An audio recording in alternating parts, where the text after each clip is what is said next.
Nayoon's only goal is to help her quiet friend confess her love to the band's drummer, until Seol, the popular vocalist with a smug smile, inserts himself into the plan. She planned the confession, and he hijacked the story. Back in May, during a school performance, Seol takes the stage as expected. But what catches Che's eye is Tae, quietly holding it down as the drummer of the 3 Days band.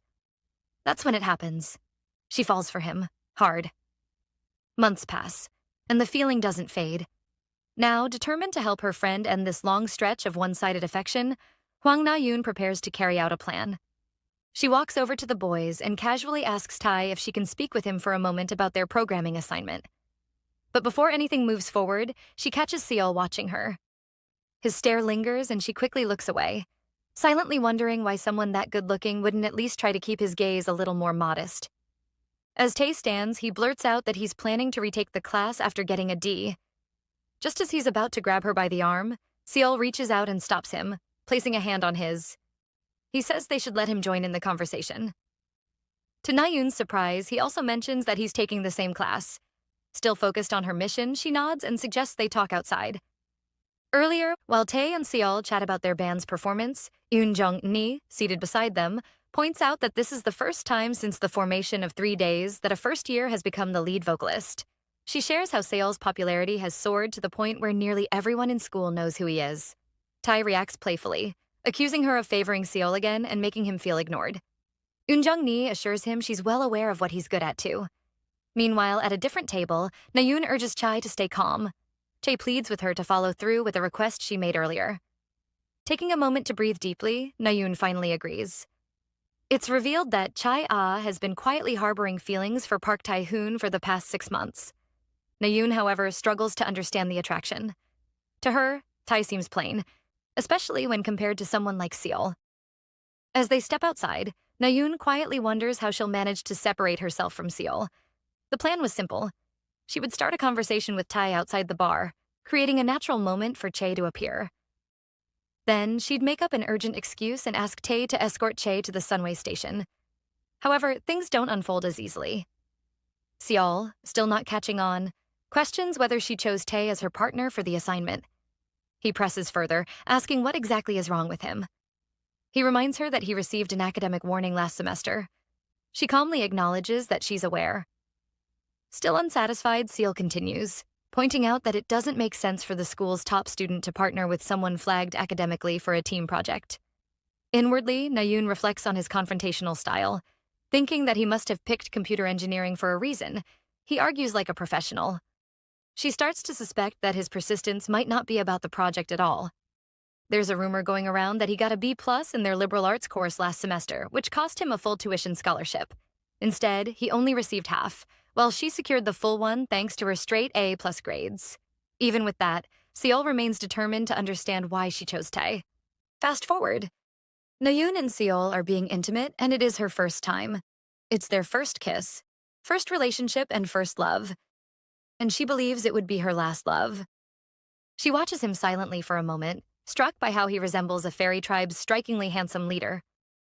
Just as she's about to speak, Seol breaks the silence, calling the moment crazy. She quietly wonders what kind of emotional calculation led him to that response.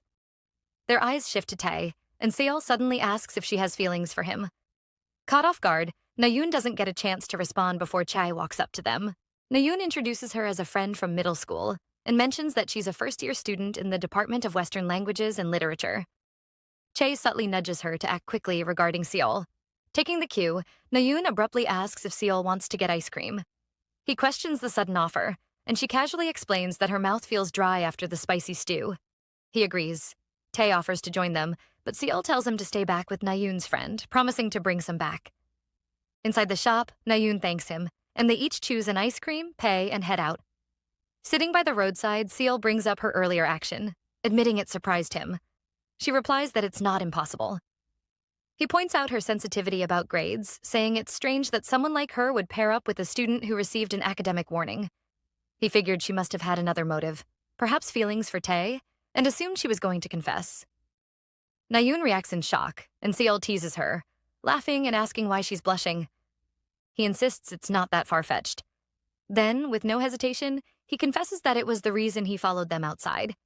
He didn't want her to confess to Tae. If she had, he says, he would have lost his only chance. She questions what he means, and as he wipes a bit of ice cream from the corner of her lips, he replies, it's his chance to confess to her. The next day, Nayoon sits in a cafe working on her laptop. In the group chat, Tae keeps sending messages about their assignment. Seol eventually tells him to stop and suggests waiting until Nayoon replies, assuming she's busy. As the texts keep coming, she stares at them silently, lost in thought. Since starting university and living on her own, Nayoon had spent her first semester adjusting to the demands of campus life. By the second semester, she began to find a bit of spare time. But instead of feeling free, she was filled with unease. While others seemed to enjoy their independence, she couldn't relate. What filled her heart instead was a growing homesickness. She constantly missed her mother, now living alone back in their hometown. She remembers how, whenever she heard odd sounds outside her apartment, she would run to her mom, clinging tightly, just like she did when she was younger. She recalls a painful moment when her mother was told to abandon her for safety, but refused. Her mom's heartbreaking question about how Mr. Huang could close his eyes and leave Nayoon behind resurfaces in her memory. She remembers asking about her father's whereabouts and avoiding her mother's gaze, sensing deep sadness behind her expression. From all this, she concludes that her mother must have built inner strength over the years to protect her. While most people go through separation anxiety in childhood, Nayoon feels she only began experiencing it at 20. She realizes that entering a relationship before achieving emotional independence could make her overly dependent, leaning on someone else whenever loneliness or fear strikes. Instead of rushing into love, she wants to prove to her mom that she's grown into a responsible adult. And to do that, she knows she first needs to stand strong on her own. Romance, she decides, can come later. The day she told Seol she'd think about it, he simply nodded in silence. Now, she finds herself wondering what kind of answer she's supposed to give him. Later, Tae calls and asks why she hasn't been checking her phone. As they talk, Nayoon finds herself questioning what exactly Che sees in someone as loud as him. Tae suggests they meet to talk, but when she doesn't commit, he pushes it to 6 p.m. after class the next day. While walking, Nayoon's eyes catch a poster featuring the 3 Days band. She steps closer and sees that Seol, Tae, and Eun Jung will be performing on Thursday. The sight stirs her memory, reminding her that Seol never expected her to give an answer right away. Not long after, she walks into a cafe. And there he is, already on a call. Feeling awkward about being alone with him, Nayoon decides to wait outside until Chai and Tae arrive. But Seol quickly spots her and waves. She approaches and takes a seat across from him. He looks cheerful, and she finds herself wondering who he's speaking to on the phone. Her question is answered when he ends the call by saying, "Dad," and then apologizes for the wait. Turning her head, she glances behind, wondering when the others will show up. But to her surprise, Seol tells her they're not coming. She questions him, reminding him that they promised to meet her there. He casually explains that Tae, who just got a girlfriend 5 days ago, is too caught up in the excitement to bother. Nayoon argues that Che would show up even if Tae didn't, but Seol shoots that down too, pointing out that expecting a Western languages major to show up for an engineering team project was a flawed assumption from the beginning. Moments later, he mentions that he's hungry and suggests they grab something to eat. She considers proposing they eat separately, but before she can, he starts listing meal options. Seol looks at her and comments on how pale she seems, then jokingly asks if Tae is draining her energy. She wonders why it has to be Tae, and admits silently that Seol is the one exhausting her. When he asks directly if he's the reason, she brushes it off and suggests they go. As they walk, she becomes aware of her racing heart. The possibility that she might be starting to like him unsettles her. Just then, he bursts into laughter. When she asks why, he says it's because someone suddenly looks very transparent. He keeps offering her different food choices while she tries to pick, but she senses something is off. There's an error somewhere, yet she can't quite place it. Finally, she blurts out the question on her mind. Why is he doing this to her? As they continue chatting, he casually mentions that they're talking about fish, and then asks what else she likes. She brings up a particular drink, and they talk about the first time he saw her drinking at the bar. He recalls both the general and final meetings, and she realizes he's been paying attention to her even back then. She explains that she only drinks occasionally with Che. He then jokes about what he should do now that Tae has taken Che from her, telling her to think about it carefully because the new couple will likely be inseparable and prefer to spend time alone. She reflects on how Che has been contacting her less often since starting the relationship, And a quiet sadness creeps in as she realizes she might be drifting away from the only friend she ever truly opened up to. He reassures her, promising to be there for her. But as she watches him, she silently questions how someone so attractive could genuinely be interested in her. A thought crosses her mind. What if this is just a game or a bet among the guys to seduce one of their female classmates? They finally arrive at the place, but her preferred type of fish isn't available. He asks if she's okay with the one they do have and shares that. Since his mom doesn't cook often, he's gotten used to eating whatever is available, even if it's not great. That's why he was surprised to learn her mother runs a sashimi restaurant. She sighs and quietly reveals that her dad passed away, and her mom has been running the restaurant ever since she was little. Later, while drinking soju, she asks why he likes her. He answers simply, "It's because she's pretty." She laughs and tells him he's good-looking too. But he corrects her with a smirk, claiming he's not just good-looking. He's handsome. She tries to deflect by saying she isn't that pretty, and he jokes that he'll have to teach her how to use a mirror. He observes how alcohol can bring people joy and courage, noticing how much she's laughing now. Then she drops a quiet truth. She isn't thinking about dating yet. His face flushes, but she gently explains her thoughts. He asks if that counts as a perfect rejection.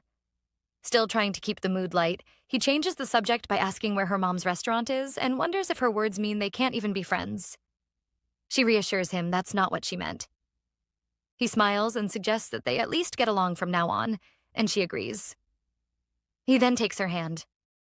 A bittersweet feeling rises in her chest as she thinks that maybe when she's older and has more life experience, she'll regret not accepting his feelings. But for now, she knows the memory of this night, and of him, will remain in her heart as something gently radiant. After they eat, they walk down a slightly dim alley. The atmosphere reminds her of that night. Just like before, Seol escorts her all the way to her apartment. When they arrive, he silently watches as she heads to her room. She slips inside and gives him a quiet update. As he turns to leave, he suddenly glances back. Without understanding why, she instinctively hides from his gaze. Since then, Seol keeps appearing in her dreams, chatting with her at the bar, locking eyes with her while singing, waving at her, even showing up holding her favorite fish. But in real life, he's nowhere to be seen. He hasn't shown up at school for an entire week. She starts to wonder if he's deliberately keeping his distance after what happened between them. One day, as she sits with Tae and Che notices her looking pale and asks if she's feeling unwell. Tae suggests it could be the flu that's been spreading recently, then casually mentions that Seol has it too. That's why he hasn't been around. He adds that their club is in trouble since Seol is the main vocalist for their upcoming performance. While she's still processing that, Tae throws in a playful line about how his own love, Chai, needs to dress warmly. The two start teasing each other about how they wouldn't be able to kiss if they got sick. Nayoon, annoyed, suddenly stands up and grabs her bag to leave. She mutters under her breath, "Hopeless romantic." Even though Che's relationship is still new, she's surprised by how much Che has changed already.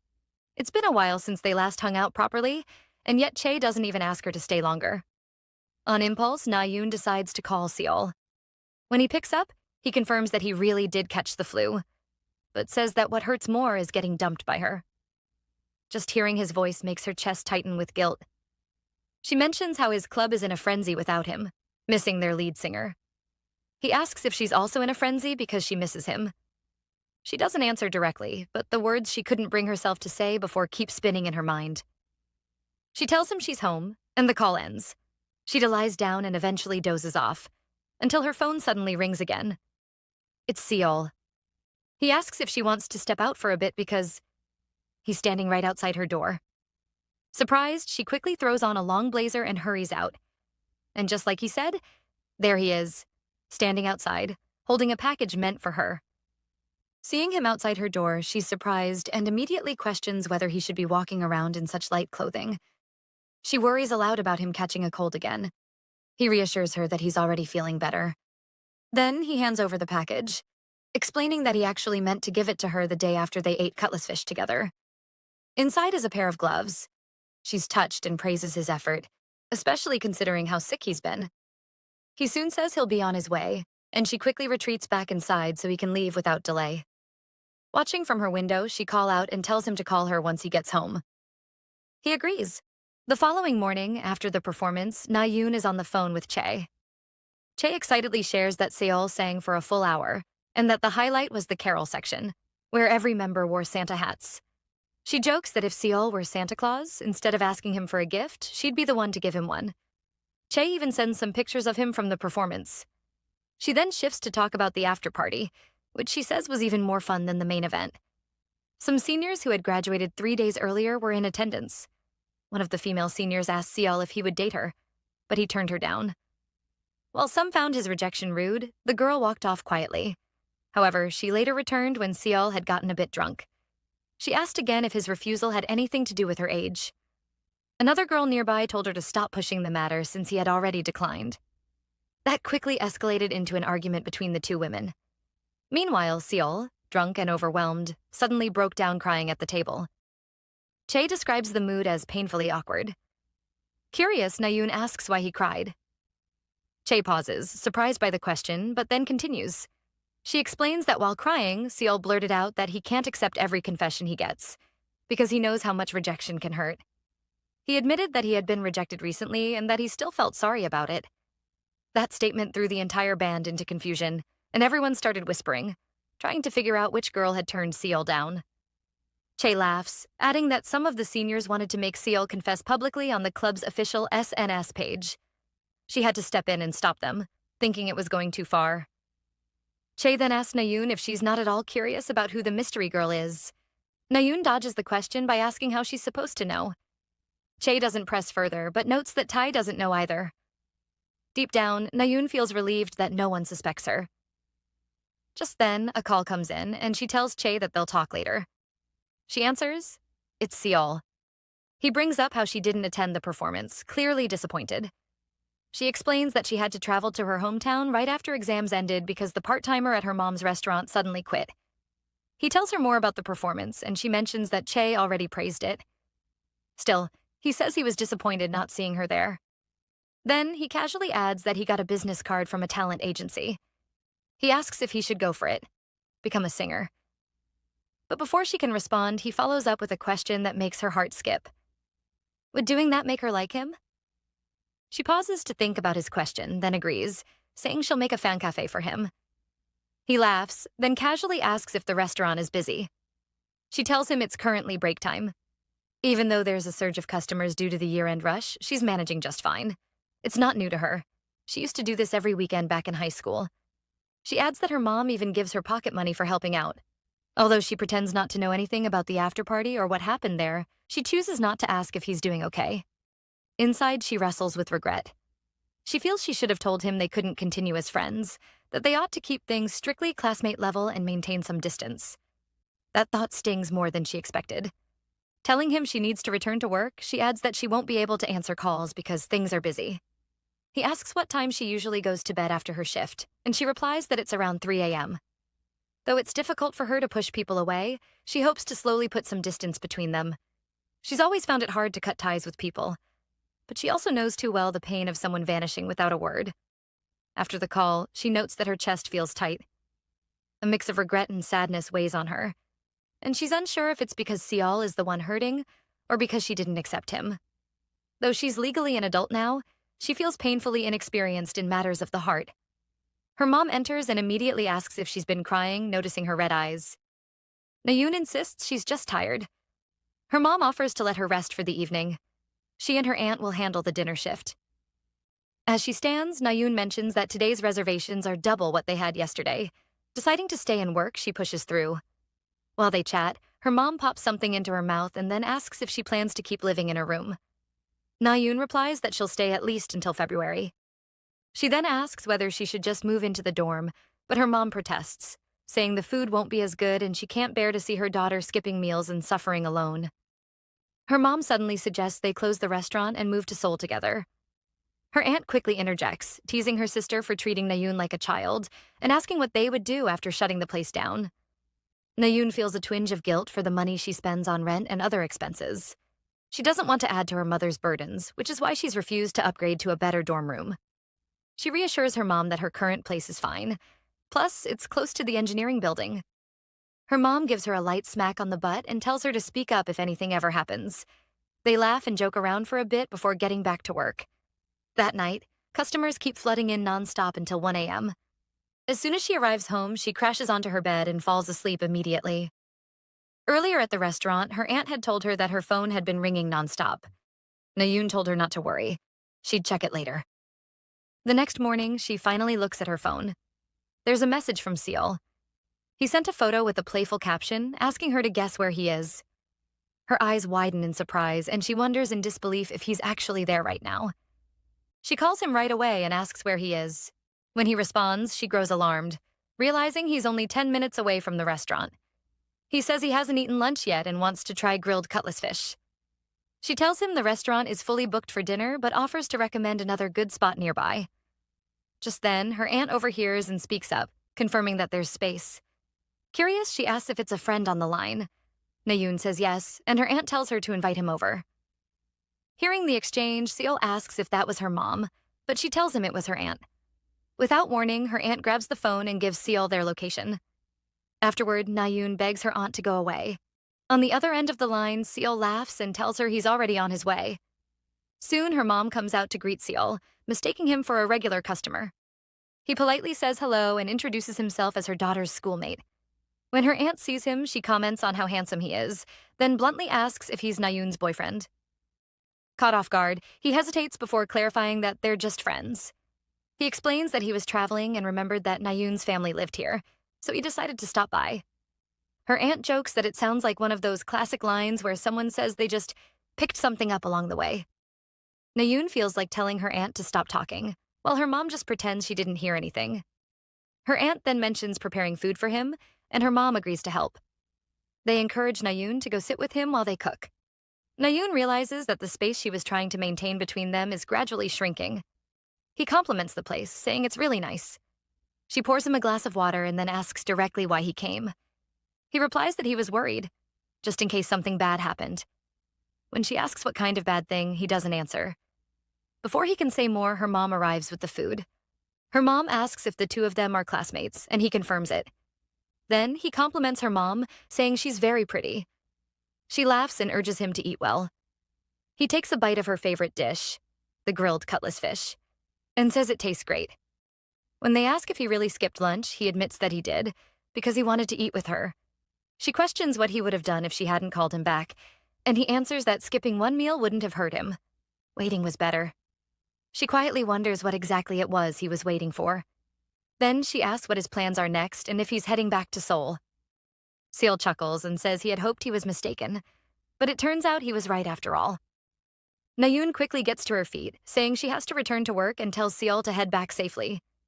As she notices her aunt struggling with a crate, she moves to help, but Seal steps in and lifts it before she can. Afterward, he offers to help replace the light bulb.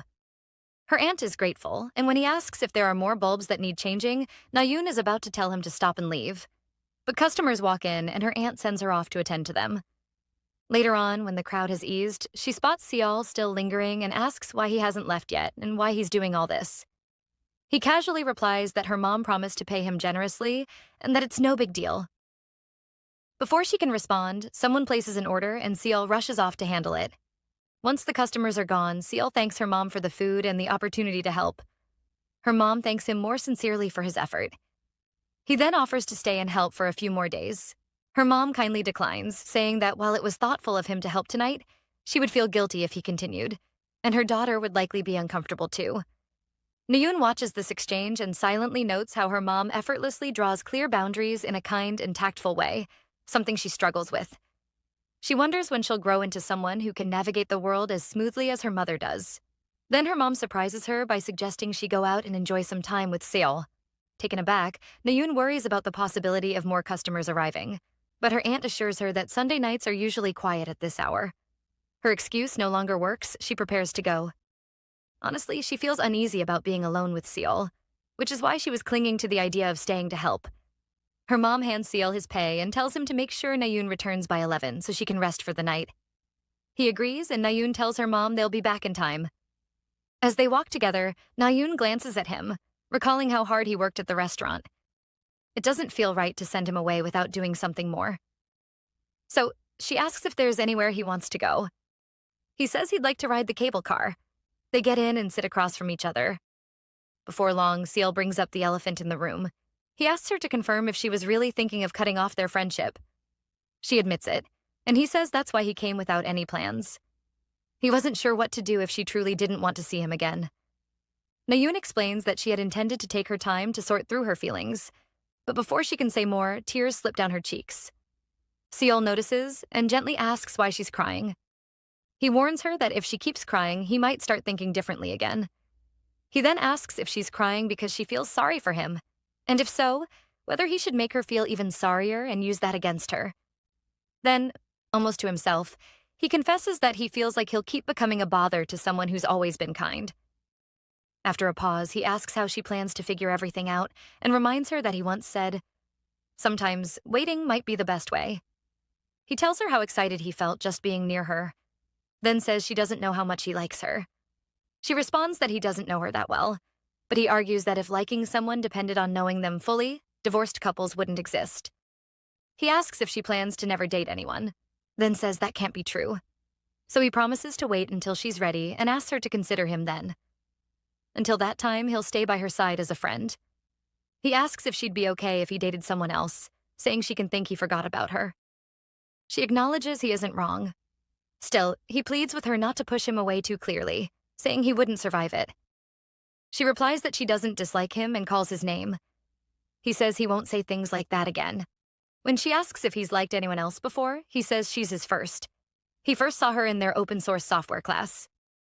Back then, Tae wonders why there are so few girls in their department.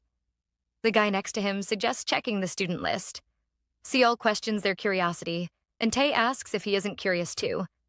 Seol says he is, but prefers to meet people naturally. Tae complains about the gender ratio and hopes there is a department goddess. Seol recalls rumors about himself. How he couldn't get into medical school, though he chose engineering by choice. How people say he made girls cry and inherited his looks from his mother. He avoided dating those who confessed, thinking it'd bring trouble.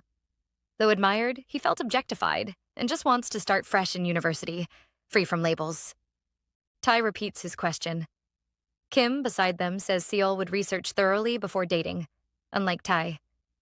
Tae argues Seol just relies on his looks. Seol chooses silence. They then stumble on Nayoon's photo. They admit they haven't seen her before and comment that she looks strangely pretty. A girl nearby says she has the vibe of a ghost girl from a scary story. Tae imagines it and agrees. Just then, Nayoon walks in, passing by Seol. He notices the scent of soap coming from her. He turns to look at her. Their eyes meet, and he greets her, but instantly feels it was a foolish way to say hello. The lecturer arrives, ending the moment. Later, Tae says he needs a good final score. Kim suggests teaming up with Nayoon, noting she's top of the class and does well on her own, so he could ride on her efforts. Meanwhile, Seol asks Seo Moon-young for Nayoon's number. She questions if he wants to team up too, saying he's the 20th person to ask. She suggests he talk to Nayoon directly since they share a few classes. He denies this and says he just wants to tell her to avoid people trying to use her. Moon-young asks who he is to say such a thing and points out that Nayoon knows how to handle herself. Seol replies that she's smart, just quiet. He simply wants to help her escape biases, though he realizes she sees the world very differently from him. Moon asks if he's close to her. He says no. She mentions she's just the class rep and questions why he's getting involved, warning that his popularity could affect Nayoon's daily life. Just then, she announces the professor's arrival, but Seol heads off to play guitar, wondering if his concern for her might actually mean he likes her. Back in high school, he enjoyed band activities, but never intended to continue in college. He once told his dad that music was just something to boost his student record and relieve stress. When his dad asked if he was giving up something he loved, he answered that he hadn't truly given it his all. His dad, seeming to understand, comforted his pride and encouraged him to find his own path. Seol remains thankful for that. In the music room, Tae claims that about 30 girls have confessed to Seol, all of whom he rejected. Annie observes that guys like Seol only date when they meet someone they genuinely like. She says he's not swayed by popularity, but lets his personal values guide his relationships. He prioritizes quality. Tae asks what she thinks about him, and she says he seems easygoing but has too much pride to confess first. She predicts he'll date the first girl who confesses to him, while Seol would overthink before confessing to someone he truly likes, meaning he'll likely only date someone he confesses to himself. After exams, Seol spots Nayun at a bar but doesn't approach her. He trails behind and watches her chat with a friend outside. When someone calls his name, he waves and walks off, lost in thought. He considers confessing but decides it might make her uncomfortable. So instead, he resolves to get closer to her first and confess naturally when the time is right. Seol ends up praying desperately, hoping he can one day be on the same page with Nayun. After that moment, he starts watching her more closely in class and begins frequenting the library, hoping to catch a moment alone with her. At a bar gathering later, his attention stays locked on her. He can't help but wonder why her eyes keep drifting toward Tae and why she's drinking alcohol. Eventually, she walks over to their group and asks to talk to Chae. Seol, sensing an opportunity, asks to join the conversation. After the confession proposal and rejection event, he joins Tae and Chae the next day while they chat about an upcoming match. When Nayun contributes to the discussion with a smart remark, Tae playfully praises her, calling her clever and tossing in a few charming words. Chae, however, begins to worry since Nayun hasn't shown up yet. Seol calmly assures her that she'll arrive soon, and when Chae questions how he's so certain, he casually reveals that he called her beforehand. She's surprised, but a few minutes later, Nayun shows up and joins them. Seol goes ahead to order a drink, and their conversation shifts to beer. Tae calls him an Eol Mango, which prompts him to reveal that Seol's father runs an imported liquor business alongside his uncle. Seol considers shutting Tae up by force for exposing too much, though he's relieved Nayun didn't catch the nickname. That relief doesn't last long. Nayun soon turns to him and asks if he likes frozen mango. Tae bursts into laughter and explains that the nickname refers to someone who relies too much on their looks and ends up failing a confession. It's Seol's nickname, and Seol, clearly frustrated, takes a sip of his drink. Tae then brings up the after-party, grinning as he recalls how Seol cried his eyes out, confessed, and got rejected. Leaning closer, Tae whispers in Nayun's ear, asking her to hold Seol back before he loses his temper and goes after him. Tae, still teasing, turns to ask who exactly rejected his friend.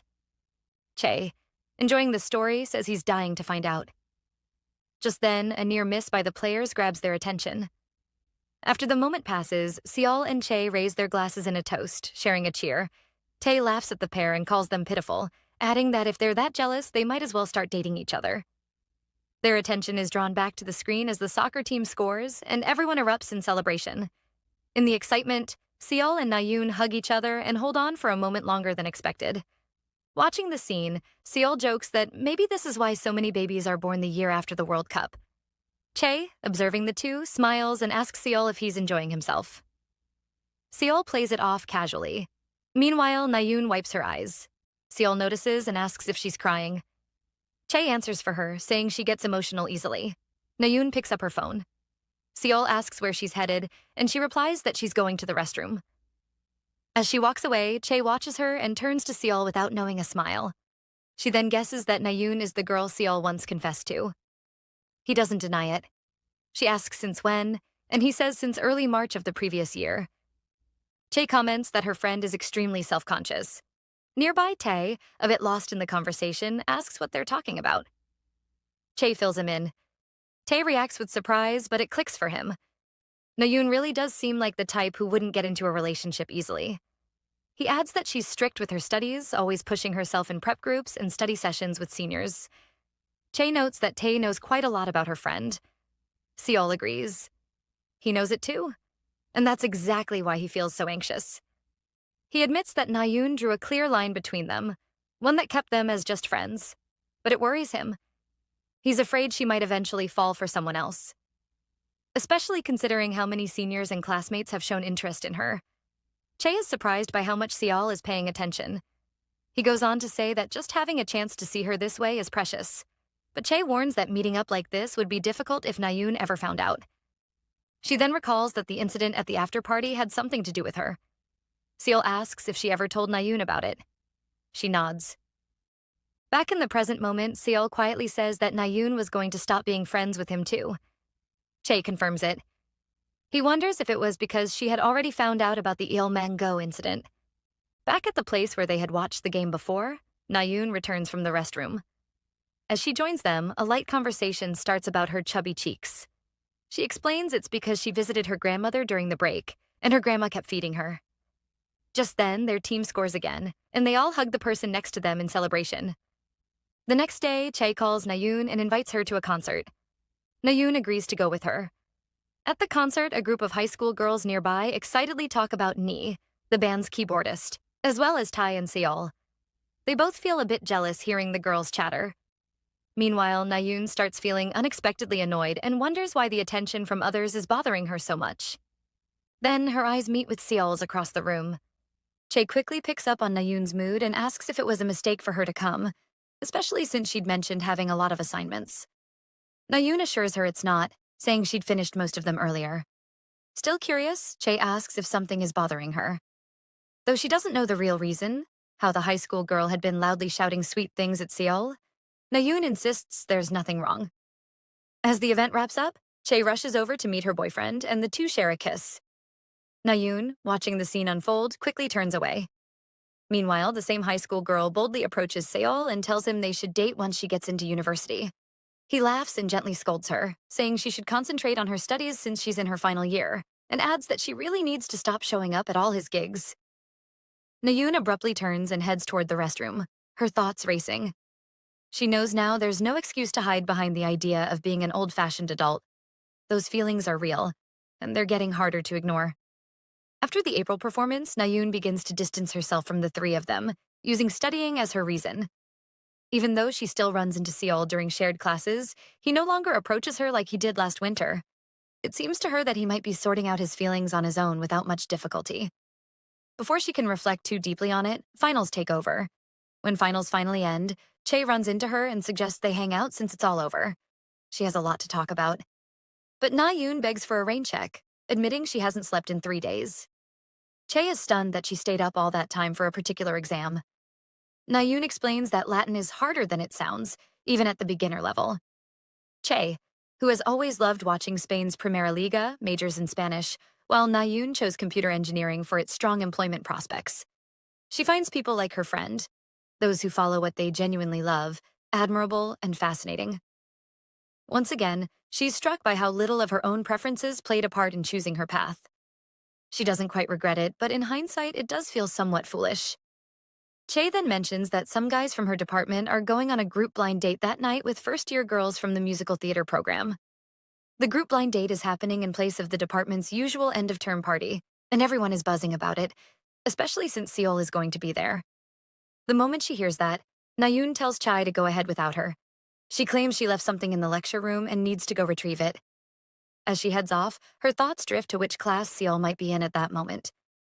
But just as she's thinking about him, she suddenly sees him in front of her. He quickly steps closer, gently holds her, and asks what's wrong. Seol says she almost got hurt and asks where she was rushing off to without even looking ahead. She grabs his hand and asks if he has a moment to talk. He agrees, so they walk into an empty classroom. Once inside, he quietly locks the door behind them to keep others out. She looks at him and asks him not to go to the group blind date. He looks surprised and asks why. She explains that a lot of people end up dating after those events. He replies that it's not just about that some people go simply to meet new people, expand their network, and relax after finals. She nods, saying she understands. Then she adds that Tai isn't going. Seol replies it's because Tae already has Chae. At that moment, it hits her. He already knows how she feels, and he's been avoiding giving her a response. That quiet realization makes her chest tighten, and tears well up in her eyes. Then she finally says it. She likes him. He acts like he didn't hear it, so she repeats herself, this time apologizing for telling him so late. She recalls what he said during the cable car ride, that even if she confesses later, he might not feel the same anymore. So she asks if that moment has already come. Should she just let go? Her voice shakes as she pleads inwardly that he won't push her away. She apologizes again, turns around, and tells him to have fun as she walks off. But his voice stops her. He asks where she's going after making him wait all this time. Then he tells her to come to him. She does, and they hold each other tightly, finally sharing a long-awaited kiss. She wonders if kissing always feels this nice. Now she gets why Chae and Tae are constantly glued to each other whenever they get a chance. What surprises her even more is that Seol, who never seems nervous, not even when singing in front of crowds, is actually trembling in her arms. Just then, someone outside the classroom calls out, asking if anyone is inside. Seol gently touches her lips and tells her they should go. The door creaks open, and the person outside, clearly a security staff, looks startled to find Seol there. Bowing his head quickly, Seol explains that they stayed behind to discuss an assignment. Nayoon also apologizes as they both slip out past him. As they walk away, she reflects on how dependable Seol has always been. Back when she told him she wasn't ready to date, he suggested they remain friends. And even when she said being friends wouldn't work, he still convinced her otherwise. Since then, he never crossed any boundaries, but stayed within a distance she found comforting. That kiss, so desperate, so sweet, was only possible because it was with Seol. Then he asks if they should grab dinner, and she agrees. Just then, Che calls. Turns out Nayoon left her phone with her and she's been waiting. When Che finally spots them, she notices their hands clasped together and gives her phone back with a teasing whisper. "You better tell me everything later," before dashing off. Nayoon turns to Seol and asks if her face is red. He smirks and tells her it looks like it's about to explode. Suddenly, someone else walks up. It's Nee. When she sees them, she blurts out, "Ayo mango," finally. The group of students with her gasp, clearly surprised to find out it's Nayoon. Caught off guard, Nayoon doesn't know how to react, but Seol acts totally unfazed. He casually tells them that he and Nayoon will head out first, then leads her away. She turns to him, half laughing, half annoyed, and asks how he can be so calm about everything. It's almost like he's done this before. He grins and admits he's run the scenario through his head at least 10,000 times. Then he wonders out loud how it would feel if they actually end up together. During the break, while she's at a restaurant, Nayoon calls Che. They talk about how Nayoon hadn't told her yet about her and Seol. She apologizes, and Che tells her that next time, she better meet up with her before seeing Seol when school resumes. Just like she does before going to Thai. Nayoon promises she will. After the call, she thinks about how starting this fluttery new relationship is exciting, but being even closer with her best friend feels like the best part of it all. Then she remembers she was chatting with Seol before Che called. Scrolling back, she sees the picture he sent with a caption asking her to guess where he is. Realizing he's been waiting for over 30 minutes, she quickly dials his number. She tells Seol she was on a call. He replies that he's there to see the beluga, but complains that it doesn't recognize him even though they've met before. She sighs, annoyed that he didn't let her know ahead of time. He grins and says he wanted it to be a surprise. He offers to stop by her family's shop, and she glances around before telling him it doesn't look like they'll be having any more customers anyway. Right then, her mom and aunt walk in, chatting about how they need to go for a walk to get more exercise. Her aunt spots her and comments loudly that she's scrubbing the table so much, it looks like the surface might peel off. Flustered, she ends the call and quickly asks her mom if she can head out. Her mom reminds her that she told her not to come in the first place, but eventually waves her off, telling her to go. She hurries out of the store, and her aunt watches her leave with a curious look, jokingly asking if she's hiding a jar of honey somewhere. Panicked, Nayoon blurts out that she has an urgent online lecture to finish. If she doesn't, she won't be able to check her first semester grades, and worse, she might lose her scholarship. Her aunt gasps and tells her to hurry back quickly. While on her way, she texts Seol, telling him that this is the first time she's ever lied like this to her mom and aunt. Feeling a mix of thrill and guilt, she suggests they head to the aquarium, admitting she's never actually been there. He's shocked and asks if she's serious. In response, she fires back, asking if he's ever visited the Parasite Museum in Seoul. He frowns, questioning if that kind of place even exists. She smirks and says no, but points out that it's not like he's been to every museum in Seoul either. He chuckles, calling her out for being oddly extreme for choosing a parasite museum of all things. She tells him she just wanted to say something he probably hasn't done, but to her surprise, he says he's actually been there. His uncle lives nearby. She stares at her phone in disbelief. Then, unexpectedly, he tells her that he misses her. Her heart skips. Soon she arrives and finds him waiting on the second floor. The moment she sees him, she points at his head and asks what he's wearing. Did a shark bite him or something? He grins, places the same shark hat on her, and says it should bite her too. Then, they kiss. He pulls back just enough to tell her that he felt like he was going to die from missing her. They fall into another kiss, and she melts into it. A strange peace wraps around her, unlike anything she's ever known. Until now, her mother was her greatest source of strength. The security her mom gave her helped her grow even in a rough world, by forcing her to build up a sensitive and well-guarded defense. But the warmth Seol gives her, the deep sense of comfort, The quiet feeling of being entirely safe makes her feel bold, free, light in a way she's never felt before. He teases her a little, then suddenly declares that she really loves fish, especially raw, and that it tastes the best. She frowns at the dramatic buildup, asking what on earth he's trying to say. He smirks and tells her to stop looking at him like he's the tastiest one in the room, even though there are plenty of actual fish around them. He pulls her into a back hug and softly suggests they go see the penguins next. She agrees with a light smile, teasing that it's not like she can cook and eat him. He grins and shoots back that she has no choice. She'll just have to be eaten raw by him. Then he grows curious and asks about the meaning of her name.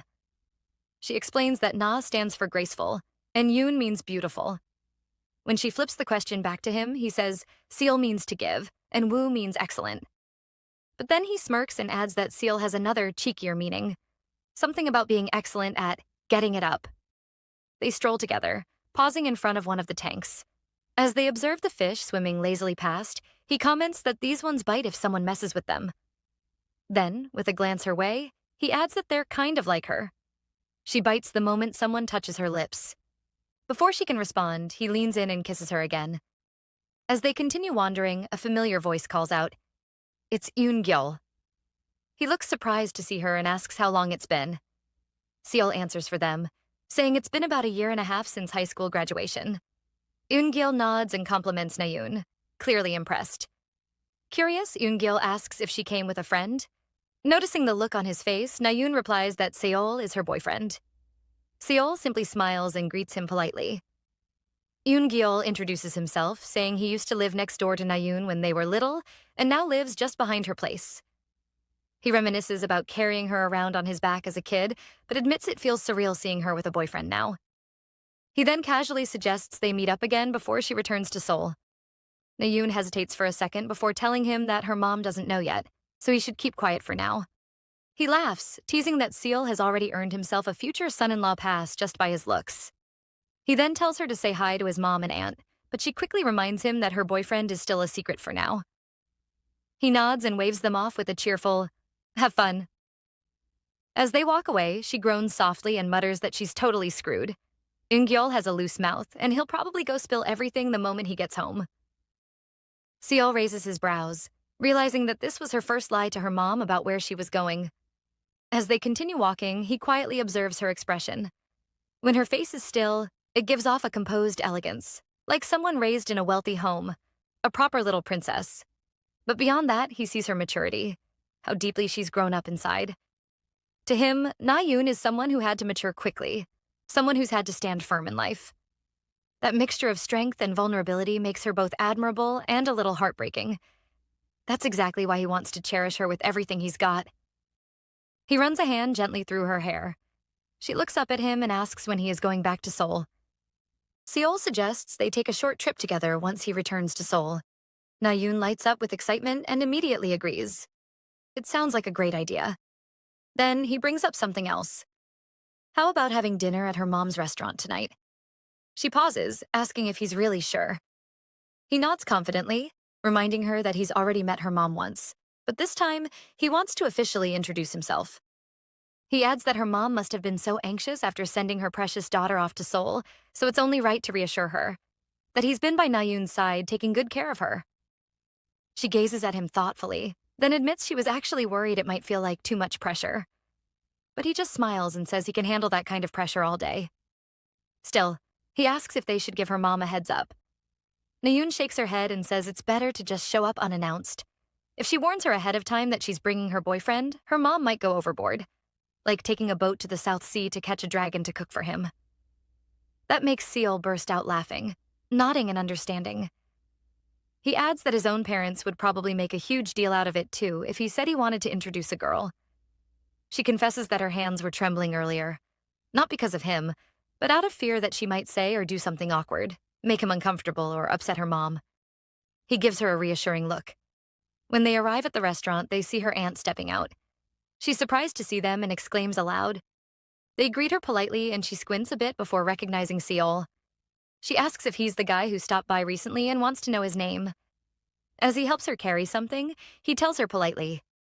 She then asks if he's back at the seaside just to visit again, but he shakes his head and says he came to see her niece this time. Her smile widens, and she invites them in warmly, even suggesting she might just close up early since there are no customers. Inside, the aunt calls for Nayun's mom. As the two walk in together, Seol greets her. The woman recognizes him and says it's nice to see him again. The aunt gives her sister a knowing glance, and then Seol offers a small package. He apologizes that the gift is a bit lacking. He was in a hurry. Nayun's mom receives it with a smile and thanks him, saying she'll whip up something delicious to show off her cooking skills. He apologizes again for dropping in unannounced, but she brushes it off, telling him not to worry. As they're all settling in for dinner, Seol brings up their earlier encounter at the aquarium. How they ran into Eun-gyeol. That's actually why he came here in person, he says. He thought it'd be better to greet her directly rather than have her hear about it through someone else. Nayun's mom looks impressed, calling it admirable that he thought ahead like that. Nayun sighs and comments that Eun-gyeol spreads rumors like wildfire in the neighborhood. Even though they haven't done anything wrong, just knowing he saw them together made her feel guilty. Her mom gently corrects her. Lying to her mom was wrong. Nayun immediately confesses that it was the first time. Her mom surprises her by telling her to go ahead and keep the little lie going, to do fun things behind her back. She even encourages her to experience a fierce, overwhelming dilemma from time to time. She adds that they're both adults now, not foolish kids who would do something shameful they can't take responsibility for. Nayun remains quiet, touched by her mother's words. Seol looks over at her, then turns to her mom and says firmly, "Yes, ma'am. I'll do my best." That assurance was all Nayun's mom needed to eat and drink so freely that she got a little drunk. Yet she was able to join Nayun in seeing Seol off. Watching them say their goodbyes gives her this feeling of joy, prompting her to commend her daughter for choosing a humble, good-looking man. She has accepted him and is sure she'll remember him whenever she sees instant coffee. The mother and daughter then close up the shop and head home, where Nayun's mom is still smiling because of her time at dinner. She recalls how handsome Nayun's dad was and how he had her spending on parfaits just to see him. It's the first time she is talking about him so casually, and she reveals he pushed her away when she confessed her feelings for him. Nayun takes after him on that note, sharing how she did similar to Seol when he told her how he felt. Her mom feels for the poor guy, but their chat quickly shifts back to Nayun's father and his outrageous way of responding to her mother after she waited so long for him. I mean, the guy came to her school with a Navy uniform just to ask her out. To continue her story, she hurries off to get a photo album and they flip through its pages, starting from their wedding to the last picture in the album. She is certain her dad would have loved to meet Seol, but that won't be possible since he is asleep at sea. His passing is the reason why her mom's businesses have always been by the sea, and the shop's name is Yeonjong. It's all because she misses him and she is silently waiting for him to return. She never told Nayun this because she didn't want to make things hard for her, and she understood this already. Honestly, this conversation was long overdue, allowing the mother and daughter's bond to grow stronger, and it also helps her sleep well at night. Nayun, on the other hand, has to check with Seol before going to bed. She is grateful to him for today, thanking him plainly while holding back her true reasons, which was helping her understand her mother's love and him treating her mother well. Her love for him also skyrockets after the visit, leaving her envisioning his stunning looks in her sleep. After his visit, days go by silently and uneventfully until the day of the couple's outing they arranged. It's not just her and Seol, but Chae and Taek are also tagging along, so we know it's going to be eventful. At the station, Nayun is getting ready to board when she gets a call from Chae. She wishes her safe travels and asks about Seol. That hottie was in Germany, and she is sure he probably just landed. He had told her to go on without him, and that's what she is doing. Chae wishes they all traveled together. Yes, because she is all about romance and the perks of having a partner. But since they didn't, she wishes her safe journey once more. Once off the call, it finally dawns on her that she will have to travel a few hours on her own. That immediately discourages her, but she shakes off the discouragement, boarding the train while thinking about how much she misses her man. She has never missed anyone this much and didn't even understand a mother's love. Her thoughts are busy until she gets to her seat and meets someone there. She can't see who it is because he is covered up, but tells him to leave regardless. When he refuses, she thinks about calling an attendant to get him to leave, but stops when he tells her this is his girlfriend's seat. It then hits her that it's Seol, and he proves her right when he does some dramatic reveal. He had expected her to recognize his back, but she is more interested in knowing why he is here when he was supposed to have just arrived. When they settle down, he tells her the tale of how he arrived 2 hours early and made his way here as quickly as possible. It was the plan all along, and his reason for booking a seat next to her. This guy is a next-level Romeo, not wasting time to give Nayun a gift to show her he missed her a lot. It's a necklace, and just like in the movies, he helps her wear it on her like in the movies, and she promises not to take it off. It looks like they are starting to outlove even Che and Tae, but we'd probably get who loves who more after the couple's outing. Sadly, the first hours of the outing are uneventful. The gang sits quietly initially, but then Tae suggests they go swimming and have a bubble party. Suddenly, Che starts complaining about a stomachache and asks him to get her medicine. He is plenty concerned about her, and Seal offers to escort him, so they head out, promising to be back soon. Nevertheless, once they are gone, Che is miraculously healed, something Nayoon saw coming. She knew her friend was acting all along, even if she had the guys fooled. She explains that she did that little act to get out of wearing a swimsuit after eating so much. She also doesn't want to see anyone else but her man during this vacation. She continues the act when the guys get back, leaving Nayoon shocked at how clueless Tae is. However, seeing him panic is cute, until she is left alone with Seol. It's then what Che said about having an interest in only Tae's body that swims through her thoughts. She shakes off the thought, and she and Seol go into the room, both tired and desiring rest. Upon entering the room and spotting the king-sized bed, it dawns on them that they'll be sharing it, and that leaves an unsettling feeling in the room. Seol, sensing this, decides to break the ice by suggesting they both shower. Nayoon goes first, but can't get her mind off how cool Seol is at such a tense time. Does he know how tense and nervous I am right now? She wonders, her head deep in thought until she exits the shower. Seol then goes in to shower, allowing her to try to get ready for their night together. She can't bring herself to sit on the couch he just sat on, let alone lie on the same bed with him, and that becomes a problem worth her pacing about. Eventually, she calms herself down, simultaneously with the second he finishes and walks into the room. The pair linger a little before heading to bed, with Nayoon's mind sky high. She can't sleep and decides to find out if he is asleep, since his eyes were closed, but he assures her it was an act. This allows her to confess how she had missed him so much and all she wanted to do with him. She shyly asks him if he feels the same way. But bro is so smooth, replying with actions and not words. Things are about to get serious, and this is cool with Nayoon, who promised her mother that during the trip she would do things she could take responsibility for. The couple, after her assurance, go on to have their first night together as most young people would. And it's so magical because it's the first time for them both. The couple's outing went on as scheduled, and Nayoon got the hottest summer ever, before resuming the second semester. Seol planned to enlist in the army with Tae after this semester. To prepare for that, he handed over his spot as the lead singer of the 3 Days band to a junior. It was going to be quite the wait for their girlfriends, but Che suggested to Nayoon that they wait together. Upon bringing up this topic, she notices her friend's mood is down and presses to know why. Nayoon then reveals to her that Seol has refused to discuss this topic with her, changing the subject whenever it came up. Che isn't cool with this, demanding that she straight up ask him what's on his mind. Nayoon picks up her phone to fix a meeting, but knows Seol so well that she suspects something is on his mind, other than the army. Whatever it is, she wants to discuss it face to face, but things get weird when he tells her he is already outside her room. To allow them to talk freely, Che gives them space, but before leaving, she gives Seol the eyes, to show she isn't pleased with him. As soon as she leaves, they get to talking, with Nayoon asking him why he didn't go home early like he was supposed to. She can see he looks really down and they sit to talk, but she senses the distance. Finally, she asks what's on his mind and why he came. To probably ease the mood, he forces a weak smile on his face before he tells her she doesn't have to wait for him. It's a bombshell she didn't see coming and wants to know where it came from, so he tells her that he doesn't want her to be alone. They've dated for just 6 months and he will be gone for a year and 6 months. He wants her to be strong during his time away and promises not to blame her if she gets distracted. Honestly, he didn't know leaving would be this hard and his words leave her in tears, but she makes it clear to him that he is not backing out of this. He knew this time would come before he confessed to her, and she is going to wait for him until he is discharged. What follows is a warm hug, and Seol stressing about how he doesn't want to drag her down since she is about 20.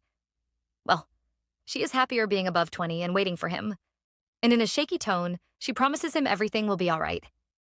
Once they are settled, he finishes saying everything he has to say, with a passionate kiss, filled with so much longing. The next thing we know, months go by. The guys are in the army, and Nayoon and Chai are having a chat. She just had career counseling from her professor and is sharing the details with Chai when Chai asks her if she plans to visit Seol. Nayoon doesn't think it's possible to visit someone who is in the army, only to hear he is out on leave. It's probably something he didn't want her to know, but her best friend seems to be bad at keeping secrets. Regardless, she wants her to act like she doesn't know, so she doesn't kill Seol's surprise after all. He's all about surprises.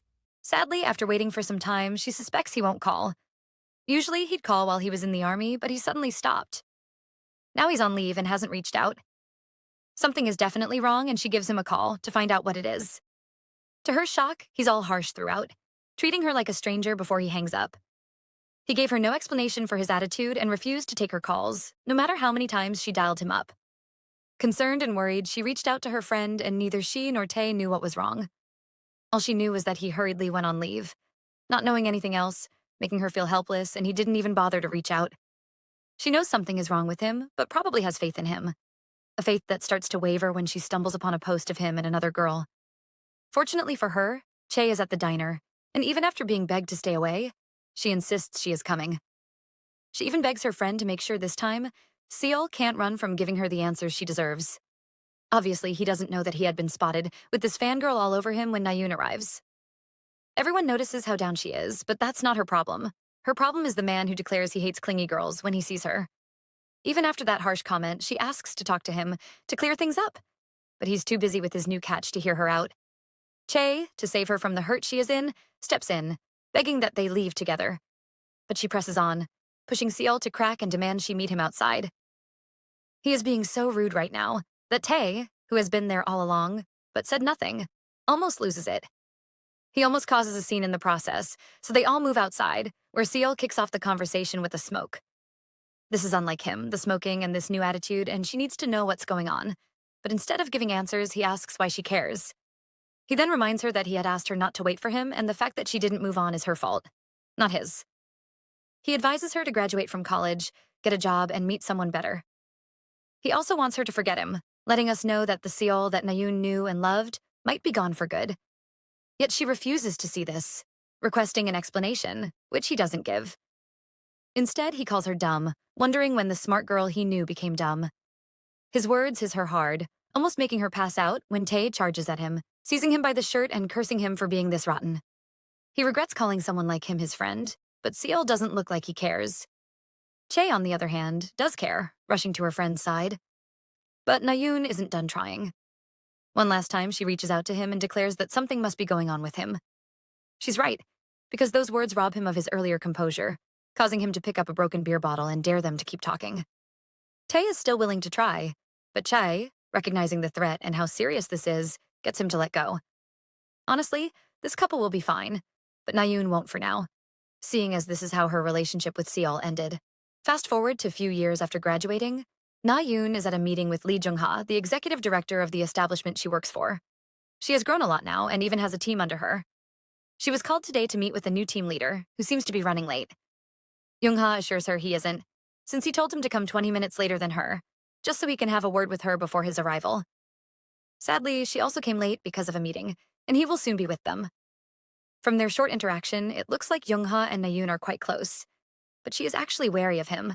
That's because he is a deceitful man, focused on making team leaders turn on each other. She senses he is about to play another one of his games, but that's not what he is doing. He just wants to warn her of the new team leader and his little attitude issue. Asking her to get along with him because he is the developer of Thunder Warning. It's a reliable call app, compared to the works of Steve Jobs. Nayoon can tell it would have cost their company a lot to recruit him, and is probably ready to help out, until Jung-ha tells her that the guy requested her to be his deputy team leader.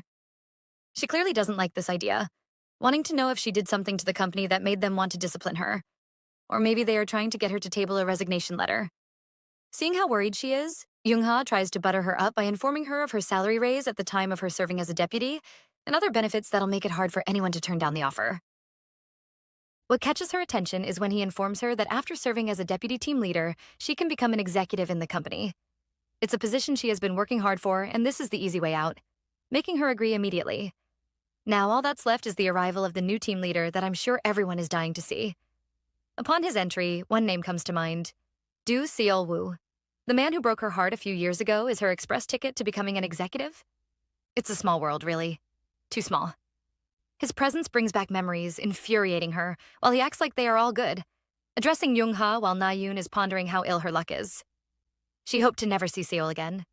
And here he is, sitting by her new team leader. It's already bad, but Jung-ha, unaware of their past, worsens things by bringing up the fact that they were in the same university and department. Nayoon replies that there were many people in her department, so this is the first time she has seen him. But when he is asked if he remembers her, he says they were classmates, with a fulfilled smile on his face. Seeing his shameless face again makes her doubt her chances of being an executive, since she sees herself bringing him harm much sooner than later. Jung-ha, still not sensing any tension, praises Seol's looks, and Na-yoon weirdly agrees that he is still good-looking. She then beats herself up when she realizes her heart skipped a beat because of him. He is the only one she has ever loved, so it's possible that she still has feelings for him, but she knows better than to date someone she works with. At the moment, things are bad, but they only get worse when Jung-ha has to take a call and leaves Na-yoon and Seol alone. She prays they don't end up fighting, and instead of respecting boundaries, he tries having a chat. She makes it clear that they are in no position to speak informally to each other, but he thinks otherwise, leaving her to wonder if he has partial amnesia. He brutally dumped her, and now she doesn't even think she can greet him with a smile. To him, that puts her in a tight spot, because as she works with him, she'll have to work with a smile on her face. Ah, what a day for Na-yoon. First, she was promised a promotion. Then she discovered the key to that promotion was the man who hurt her. That's a lot to take in one day. No wonder she staggers into her home looking dejected and pops open a can of beer. She recalls what he said about her working with him, with a smile, and recounts every reason why that will be hard.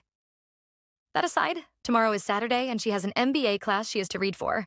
But right now, she couldn't care less. All thanks to Seol. She is angry but also hungry, microwaving her food in rage before heading to her liquor cabinet. Ever since she got this job, she started collecting Korean liquor. Her interest, however, in this brand of liquor started after her breakup with Seol. She knew his father dealt with foreign liquor, so she wanted nothing to do with them anymore. It doesn't take her too long to pick out today's treat to help her with her sour mood, only to discover that it's scent reminding her of the cologne Seol used today. This was to help her forget him, but even her coping mechanism is working against her. Was she wrong to fall in love at 20 and let things get heated, only to be completely let go at 23? The end really affected her, wrecking her all round until she had to go and see her mom. She felt like it was the end of the world, and seeing her that way must have broken her mother. But she stayed strong, consoling her because she was once in a similar position. To cheer her up and help her start eating again, she preached on the value of food and sent her to her grandmother's house for the holiday. Through the old woman's magical cooking, her appetite slowly came back, and upon its slow return, she began to forget about the pain she suffered. She also started to read a variety of books, and by the time she left her grandmother's, she was mostly okay. And after all she went through, he comes back into her life acting like he didn't break her. Because of him, she was unable to find love, no matter the number of blind dates she went on. Fortunately for Na-yoon, she gets a call from her best friend Chae, who can tell she had a bad day. Nevertheless, it wasn't just her. She too feels so down that she considers jumping off her balcony. Turns out Tae had gone on another business trip, leaving her alone with the kids again, and that pissed her off. He works in the same company as Na-yoon, and Na-yoon assures Chae that she knows nothing about the trip because they work in different departments. Taking care of their 4-year-old son alone is really messing with her mental state, so Na-yoon offers to come over. She doesn't mind skipping a day of her MBA class, even if each class costs her $1,000,000. Chae is against the idea, but eventually agrees. After all, they are both very lonely right now. So lonely that Na-yoon had planned to drink until morning, but she'll cast that thought aside to spend the morning with her dear friend and her son. She plans to value the little joys that come along and is at Chae's place first thing in the morning. On getting there, she is greeted by her friend and not one but 2 sons, but she came prepared with various meals for them. Chae is very appreciative of this kind gesture. It's very motherly of Na-yoon, who was with her friend when she lost her mom. They were both 28 at the time, but fortunately for Chae's mother, she saw her daughter in a wedding gown and her first grandchild before losing the battle to cancer. Aside from the food, she got toys for her friend's son, keeping him busy while they chatted. During this chat, Chae wants to know if Tae actually traveled for work. Na-yoon assures her he did, but she doesn't know why she is so anxious. Maybe it's because all she does is look after their kids, making her feel like she is trapped at home and falling behind, while her husband works.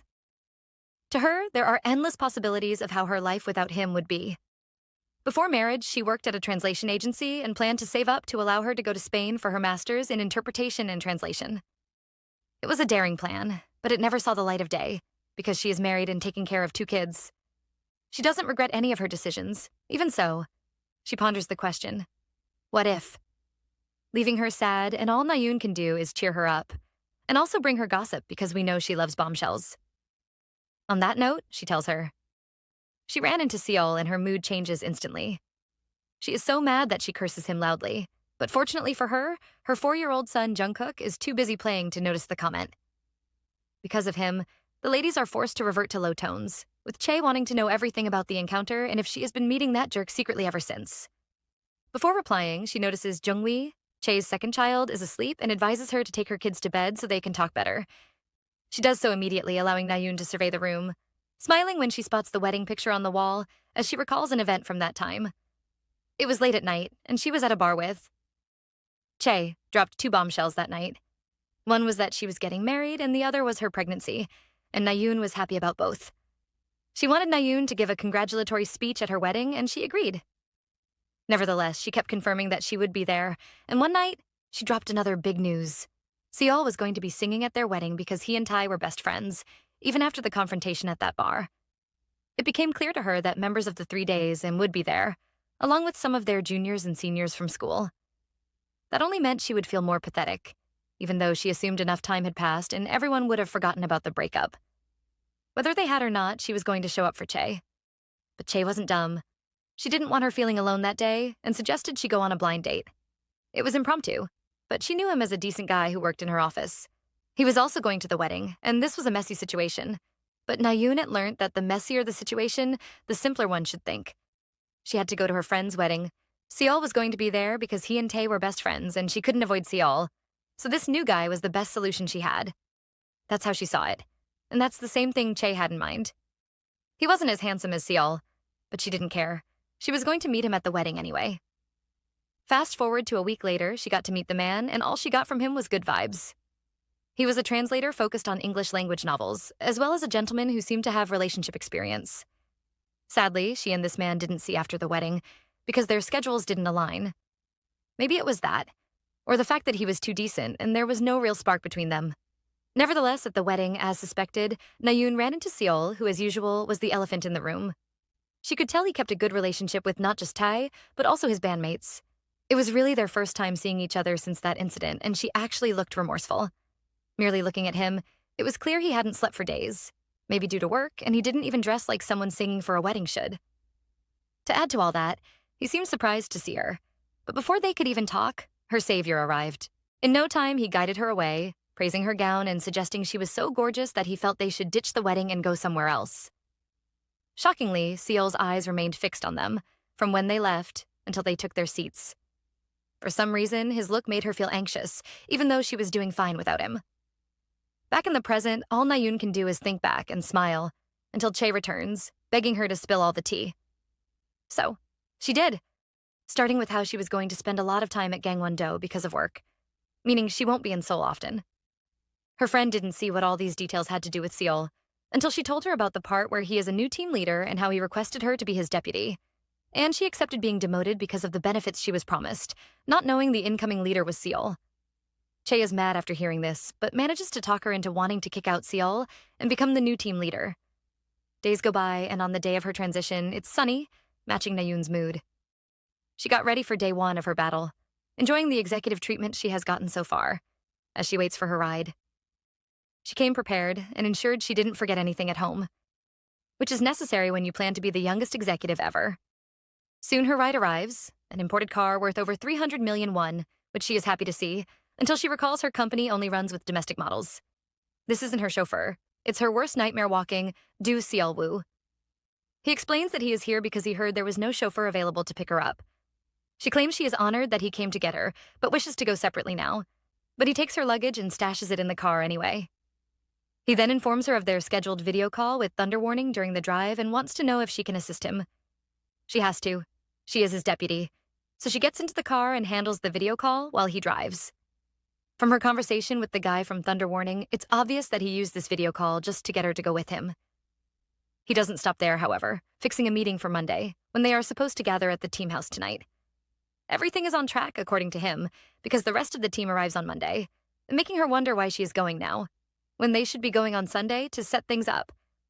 She tries to tell herself that all he is doing now is being professional, and keeping tabs on her because she is the youngest team leader in the company's history.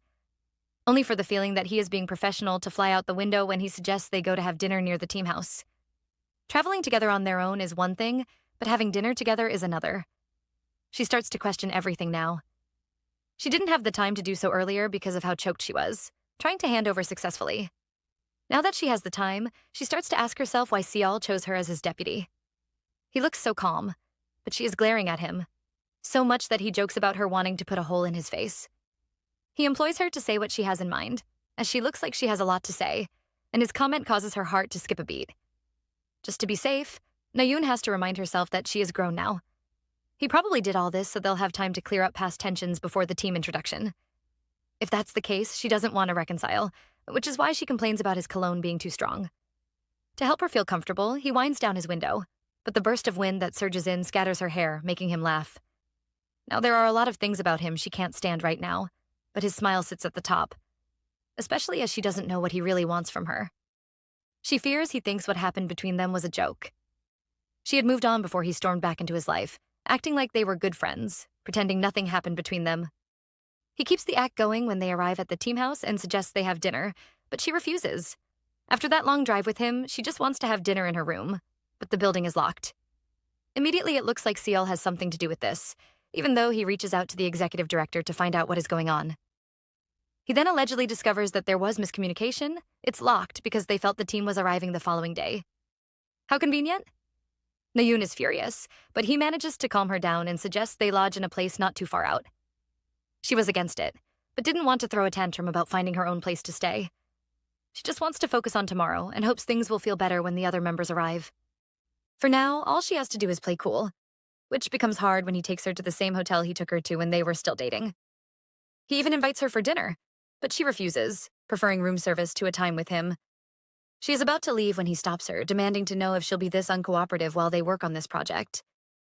Well, he is one to talk. After all he did to her. A lot is going on in her head now. A million ways to react are in her palm, but she chooses to play it cool and show she doesn't long for him. She wants to make it clear that he means nothing to her, and that there is nothing left of him in her heart. No love, no memories, and no ruins of their breakup. To do that, she agrees to go to dinner with, but declares that she must change into something more comfortable. When she's done, she'll meet him at the lobby, and he agrees, suggesting they meet in 30 minutes. She wants to move separately from him, but right now she can't. He made all the room reservations and more, so she sticks with him for now. Accepting the key card he gives her, not making a fuss about them being on the same floor and not complaining because their rooms are by each other. At least she doesn't complain until she is alone in her room, collapsing to the floor with this desire to quit now. To help her mental state right now, she calls Chae, who sounds very lively, even after she tells her what's going on with Seol and the journey so far. Nayoon, who is quite confused right now, asks Chae if she should quit, but she encourages her to stay strong. Compared to her, who is a housewife, she is the youngest team leader and got a salary raise and is now looking to become an executive. There are a lot of reasons for her to keep fighting and not act like her 4-year-old son who is pissed because he didn't like the side dishes. She is glad Nayoon called her and encourages her to keep fighting and take Seol down, saving her a spot as the best friend a woman could ask for. Her words of encouragement strengthened our girl enough to make her go for dinner with Seol and get past their first meal, which was harder than you think.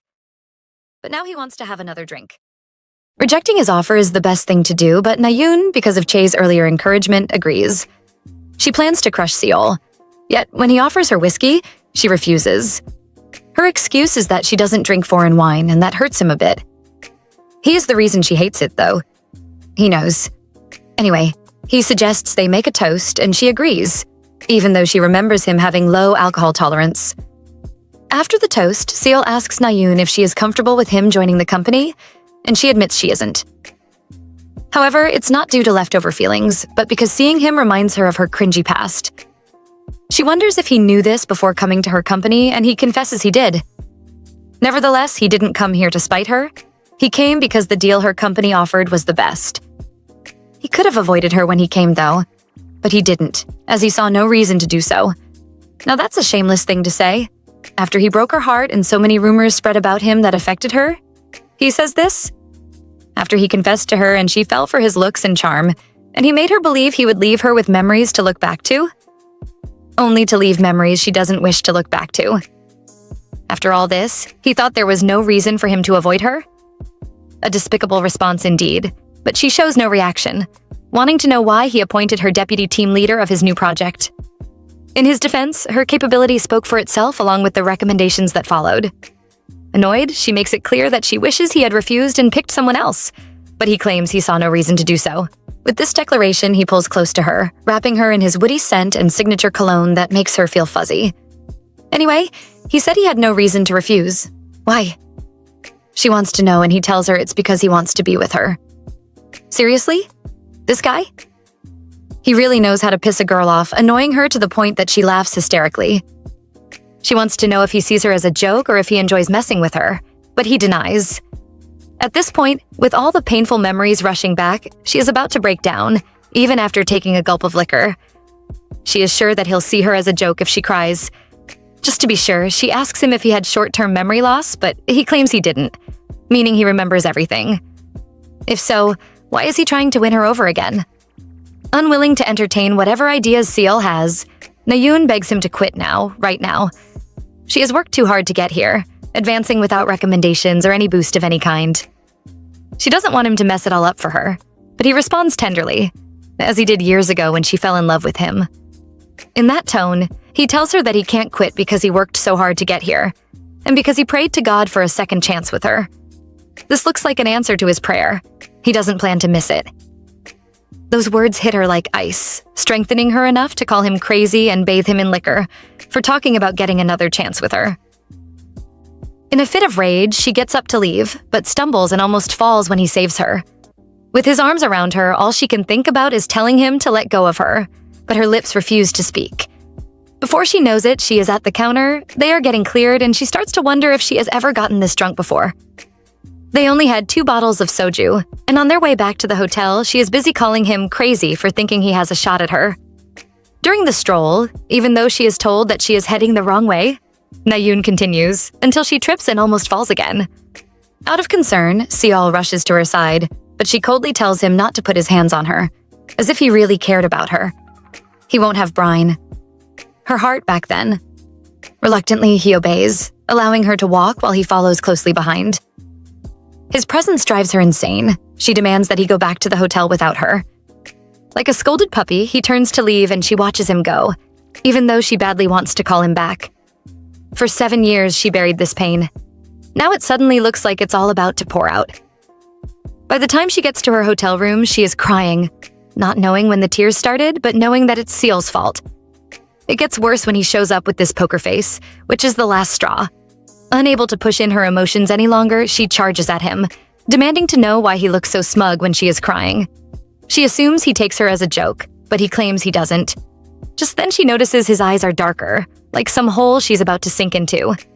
Determined, she pulls back, warning him that no matter what he does, he won't succeed in seducing her, a challenge he willingly accepts and conquers. A kiss and a whiff of his woody scent is all it takes for them to end up in his hotel room. Knowing fully well what is about to happen, she informs him that she is on birth control pills. The look on his face when he hears this is golden. It could suffice as payback for now. He probably thinks she has been fooling around, but that's not it. She leads him on more, playing with his feelings. It's funny how jealous he is being. He is annoyed that she probably met a few people after he left 7 years ago, but she didn't. She has only ever been attracted to him. The thought of being with someone else never came to her. But when the night passes and she wakes up with a bad hangover and him by her side, she knows she messed up. Na-yoon, feeling uneasy, sneaks out before he gets up and avoids Seol until evening when the entire group meets up for dinner. To her surprise, during the meal, Deputy Team Leader Han Minho proposes a toast to Seol, their team leader. Poor guy feels ambushed. No one warned him about any toast, but Na-yoon finds the suggestion suspicious. It makes no sense that he is suggesting a toast to a man who just joined the company and ended up in a higher position than him, who has been working there for quite some time. Also, she is his junior, but she was promoted to a position equivalent to his. That's enough reason for him to be upset in her book, so she isn't okay with the toast at first. Nevertheless, when she looks across the table and sees how shy Seol looks, she changes her mind. She is sure the intimacy last night has him feeling embarrassed and supports Minho's call for a toast. Seeing that there's no way out of this one, he gets up and toasts to them for agreeing with the sudden project reassignment and supporting him on the project. He hopes to work well with them, and that's something they can all toast to. Minho and the others have nothing but praise for Seol and Thunder Warning, the app he created. Apparently, it stopped them from getting scammed various times. Still, the app has its flaws, which is what this new project is about solving. With the workers so focused on work, Minho urges them to take a chill pill. Today might be their last day to relax properly before getting swallowed up by work. Na-yoon knows this and chills. Meanwhile, Seol is acting embarrassed. She is sure it's because of last night and is annoyed that he is acting this way after going out of his way to impress her. During their dinner, still because of him, she avoids all the foreign wine, deciding to drink only water. Minho, upon noticing this, asks if she is still cutting back on her drinking. He notes that during the company events, she avoids all the expensive wine.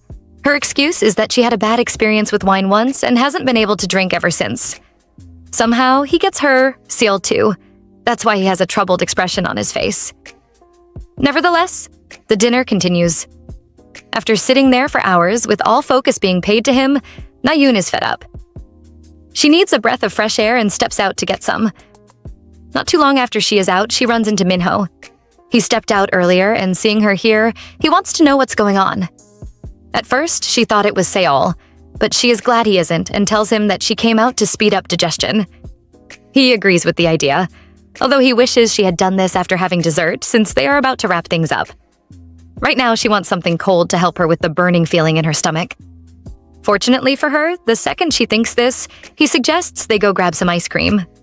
From ice cream, the two deputy leaders stroll back to the hotel under a starlit sky. Curious while gazing at the sky, Minho shyly asks Na-yoon if there is anyone who comes to her mind when she looks at the stars. Once upon a time, the stars made her think of Seol, but no matter how beautiful they sparkle, those stars died a long time ago. For that reason, her answer is no. He is, yes, though the stars remind him of his ex, whom he broke up with 3 months ago. With his response comes an awkward feeling, but she doesn't kill the topic yet. She allows him to sulk about the breakup and asks why he is acting all sad when he was the one who called things off. Slightly ashamed, he replies that the reason why they broke up was that he was thinking about another woman during their relationship. His reason upsets her even more. As someone who experienced a similar situation, she hates transfers. If she were to switch between subways and buses, she'd rather just take a taxi. Cheekily, he smiles and informs her of the 3-month mourning period he gave for his relationship. Somehow this pisses her off. She is annoyed that Seol didn't take time to reflect after he left her and feels it's necessary to do stuff like that after a breakup. While she is still thinking about this, he confesses that she is the woman he was thinking about. Never in a million years would she have suspected that he liked her. He now wants to know why she isn't in a relationship, a question that leaves her racking her brain for an answer that won't make things awkward later. She can't say she is too busy, but in the end, she doesn't have to say anything. Seol barges into their conversation, wishing to know what they are talking about. Politely, he responds that they are having a meeting of deputy team leaders and he buys it. Na-yoon, although she has been saved from an awkward situation, is disgusted by Minho thinking about her while he was in a relationship with someone else. Both he and Seol annoy her, but she has more respect for him because he grieved her.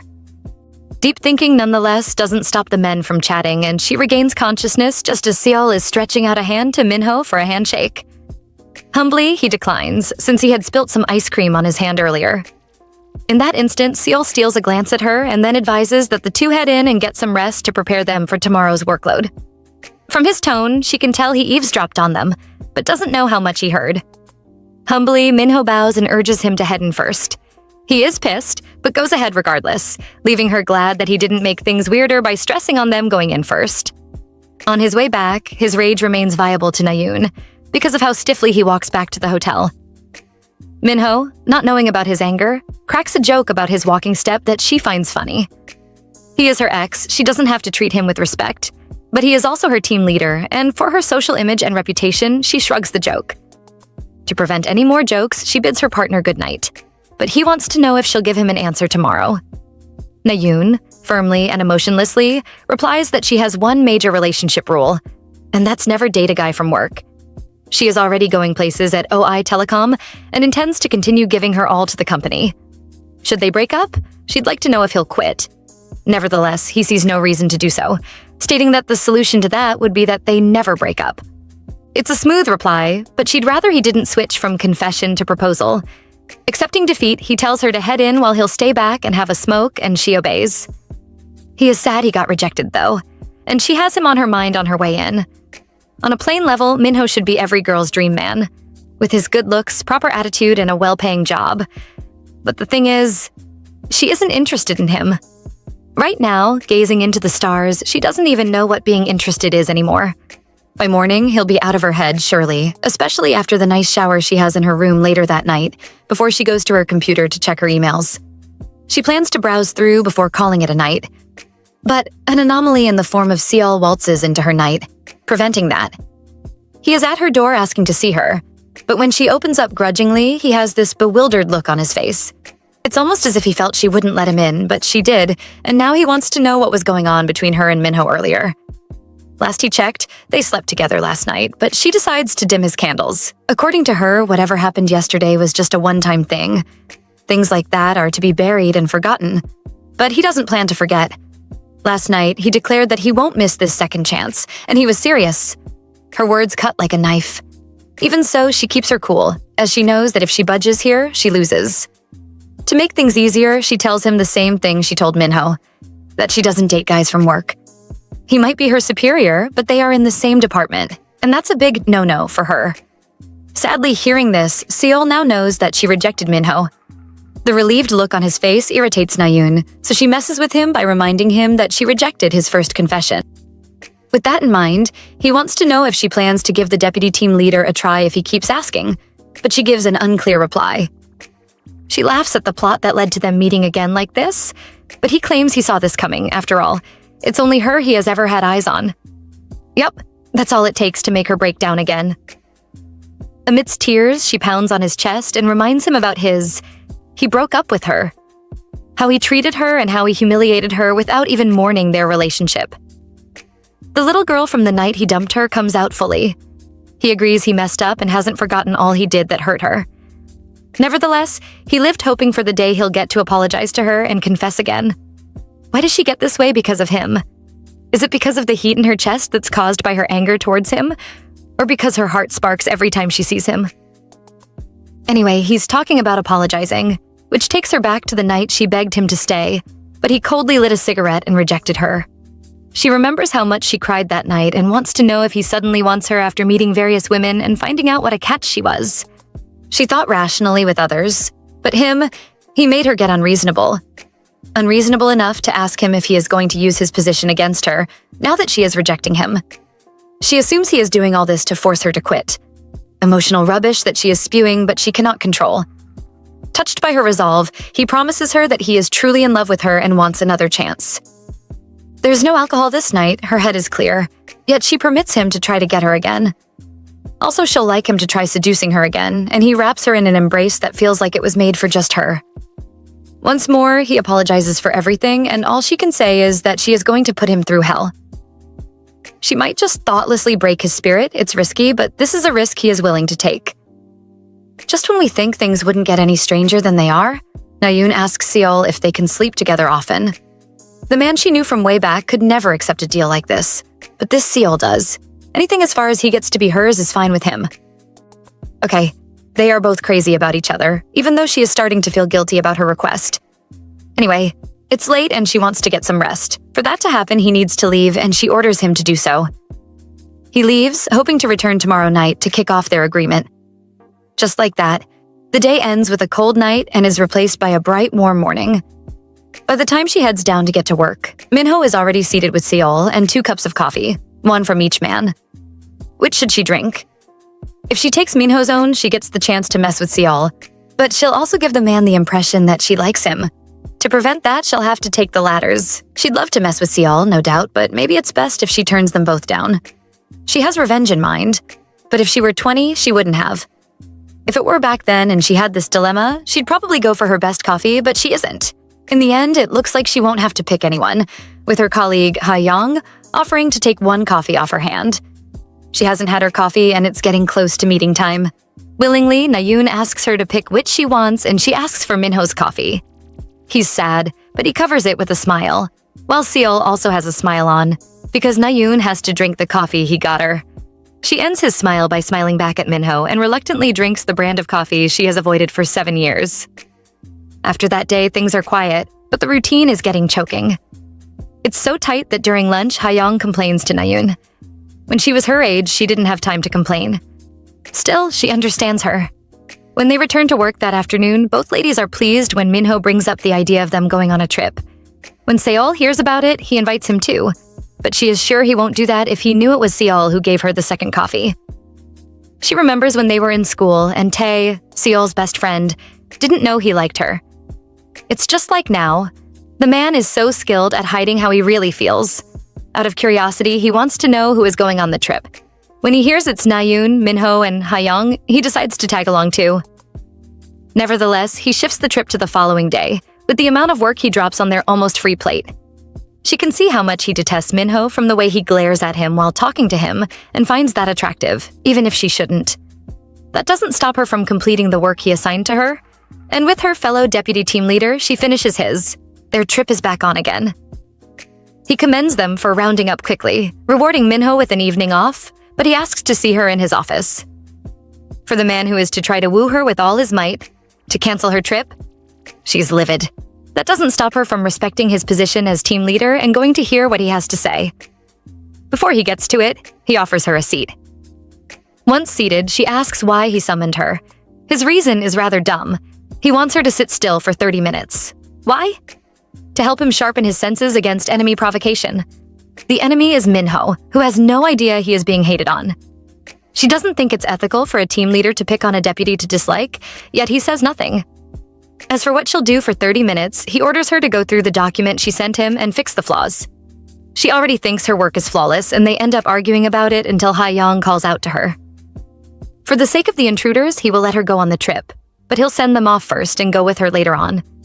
It'll be awkward if she doesn't go, and it has to be him because he doesn't want to see her ride in another man's car. Like he said he would, he permits them to go on ahead, while he will come with Na-yoon later because of the self-proclaimed work they have to finish. Childish stunts are no way to win her over, she declares. But he reminds her that it already worked when she agreed to spend nights with him. At the moment, he feels like the best thing that has happened to her. But she lies that she has been with better men and calls him incompetent for being curious about the other men she has been with. With his face red with embarrassment, Seol is about to argue when a phone call comes in and interrupts them. It's Na-yoon's mom. She just got back from the hospital where she and her sister went for a checkup, and she promises Na-yoon that she is okay. Her daughter, with concern in her tone, begs her mother to call her if anything comes up. Saddened by how hard her mother works, she knows it'll be better for her if she closes the restaurant and comes back to Seoul. Seol, also concerned, asks if her mother is okay. His mistake was addressing her as mother, a title she feels he isn't worthy of calling her mom. Nevertheless, she tells him her mother is okay. She only went to the hospital to get checked. Even though that's her response, she worries about her and her health, fearing that something bad will happen to her because of their distance that grows daily. As for herself, she thinks it's high time she starts growing, although she doubts 30 is the right time to start talking about maturity. As they head out to join the others, it troubles her that the only thing she is growing at right now is reckless games with Seol, which she tags as revenge. On their way to Gangneung to join the others, Na-yoon has time to check her phone and sees that Ha-young is blowing it up with messages about complaints of Minho acting strangely. According to her, he is angry because it was he who suggested they go there to relax. He's probably mad that he couldn't go with Na-yoon. To help her young colleague feel better, she texts back assurance that they'll join them soon. Maybe that'll help the poor girl stay strong while she tries to get a ride with Seol. For him, seeing her on the phone makes him suspect she is texting Minho. This time, she doesn't play games with him, informing him that it's Ha-young she is texting, and they need to get there quickly. With that, the car falls back into silence, and she has a chance to stare out the window and admire the crimson sunset being swallowed up by the darkness. It looks like a scene straight out of a romance novel, and he notices how keenly she is staring at the sky. He concludes she is thinking and wants to know what she is thinking about, and she tells him that her focus is on the beautiful sky, a response that seems surprising to him. He didn't know her as one who loved to admire the sky and acknowledge its change. As for him, she doesn't think he has changed a bit. He is still the same as before he broke her heart, which is strange. Being the woman she is, Na-yoon thinks there is an issue with her relationship with him. She thinks something is missing that she needs to first understand to help her know why Seol changed back then. She soon notices that he is also thinking and wants to know what's going on in his head. It's a question she shouldn't have asked, one that gets her a kiss, after which he asks if they should ditch the others and go somewhere else. Na-yoon stresses that they have to go to save Ha-young, who is already waiting for them. Per her request, he pulls back and they continue their journey. On their way, she spares him a second thought, recalling how they matched perfectly while they dated. A part of her wants to know the real reason behind the breakup, but she has mixed feelings about the reply she'll get. Would it make her hate him more? Or would it make her love him again? Until she asks, she'll never know. Finally, the pair arrive at Gangneung and link up with Minho and Ha-young, and they all settle down for a meal. During the meal, it's glaring how uncomfortable Ha-young is, and the excessive care Minho is showing her when he advises her to eat a lot since she has been complaining about hotel food. Na-yoon feels bad for her, but her mood changes when he tells them that he and Seol are going for a drive. As they do so, he stresses on them using this rare opportunity to have a drink or something. With her mood changed, she suggests they have Maggioli, a traditional Korean wine. Being the traditional wine expert she is, Na-yoon knows this wine would leave a kick later. She agrees regardless. Concerning the drive back to the hotel, Ha-young asks if she can go back with Seol. Seizing this opportunity, Na-yoon supports her and talks about letting Minho take her back. The thought of getting some alone time with her lights up his mood, but Seol kills that mood by accusing him of being tipsy and unfit to take them back. Since that's the case, he doesn't mind helping the two ladies out, but Minho ends up feeling bad, wanting to be involved in the allocation. Ha-young cuts his plea short, reminding him that he doesn't like people chattering by his side while he drives. To be safe, it's best he go on his own. A bold charge, coming from the team member to the deputy team leader. At this point, giving up is the best thing to do. Still, he refuses to see reason. She thought that when she told him she didn't date men from work, he was going to get the message, but he didn't. Remorsefully, he agrees that they should all go in Seol's car. For Ha-young's sake, he thinks it's wise for Na-yoon to accompany her, and lets them leave before him. On their way back, everyone but Ha-young seems okay. She clearly had too much to drink, and that's what adds to her courage, allowing her to freely complain that earlier on Minho had told her to stay silent throughout the ride to Gangneung. The atmosphere was awkward, and she wanted to help out by starting a conversation, yet he shunned her. Sneakily, Seol stands up for him, asserting that he might have been focused on navigating his way there because he wasn't familiar with the route. In truth, he is happy that Ha-young is speaking badly about him. Although navigation sounds reasonable, Ha-young suspects there might be more to his change in attitude. More, like Minho was jealous that it was only Na-yoon that Seol called into his office as they were about to leave. She also guesses it might be that he wanted to ride with Na-yoon and not her. It looks like she is catching on, until she guesses that his reason for wanting to ride with her was that he wanted to monitor her and find weaknesses to exploit since she is his competitor. For this, she slashes him out of Na-yoon's list of potential boyfriends and endorses Seol, their team leader. Poor Na-yoon tries to stop her from spewing rubbish, but she is too late. Seol has already heard her. All this boldness is because of the Maggioli she drank, so next time they go out, Na-yoon is bound to keep her away from the liquor. In her final seconds of consciousness, Ha-young asks if she could call her big sis. She doesn't have an older sis, and would like to have one. For future purposes, Na-yoon believes it's best she briefs her junior colleague to prevent outbursts like this from happening. She isn't the only one who needs to be set straight, she also has to address Minho.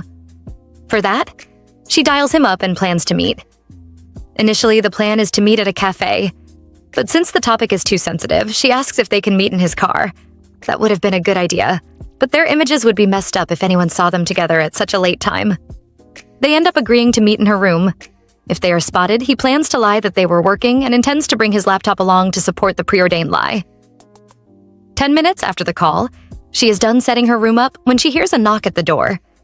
She can't believe he came so fast and commends him for being quick before opening the door to see it's Seol. He wants to know who she was expecting this late. She wasn't expecting him, but he came because they agreed to spend the night together today. Quickly, she pulls him in and warns him to never come unannounced. He promises to oblige, and they start getting intimate when she hears the doorbell. His arrival reminds her that he was to come over, but Seol won't budge, leaving Minho outside questioning if Na-yoon is around. In about a minute or two, he gets sick of the man's voice and asks her what she is going to do about him. Her flustered look tells him nothing, so he gives her two options: open the door or don't. Confused, she blames the heavens for putting her in this dilemma, but that doesn't stop Seol from offering to open the door himself and causing a fuss. Sternly, she snaps out of her little trance state and orders him to stay in the room. To be bossed around by a deputy team leader, he questions OI Telecom's respect for the hierarchy. Classic Seol, pulling the hierarchy card when it suits him, still she is determined that he has to leave. Sending Minho away now will pile up endless misunderstandings. She called him to her room to properly reject his proposal, to leave him. At the door, it would look like she was trying to play games with him.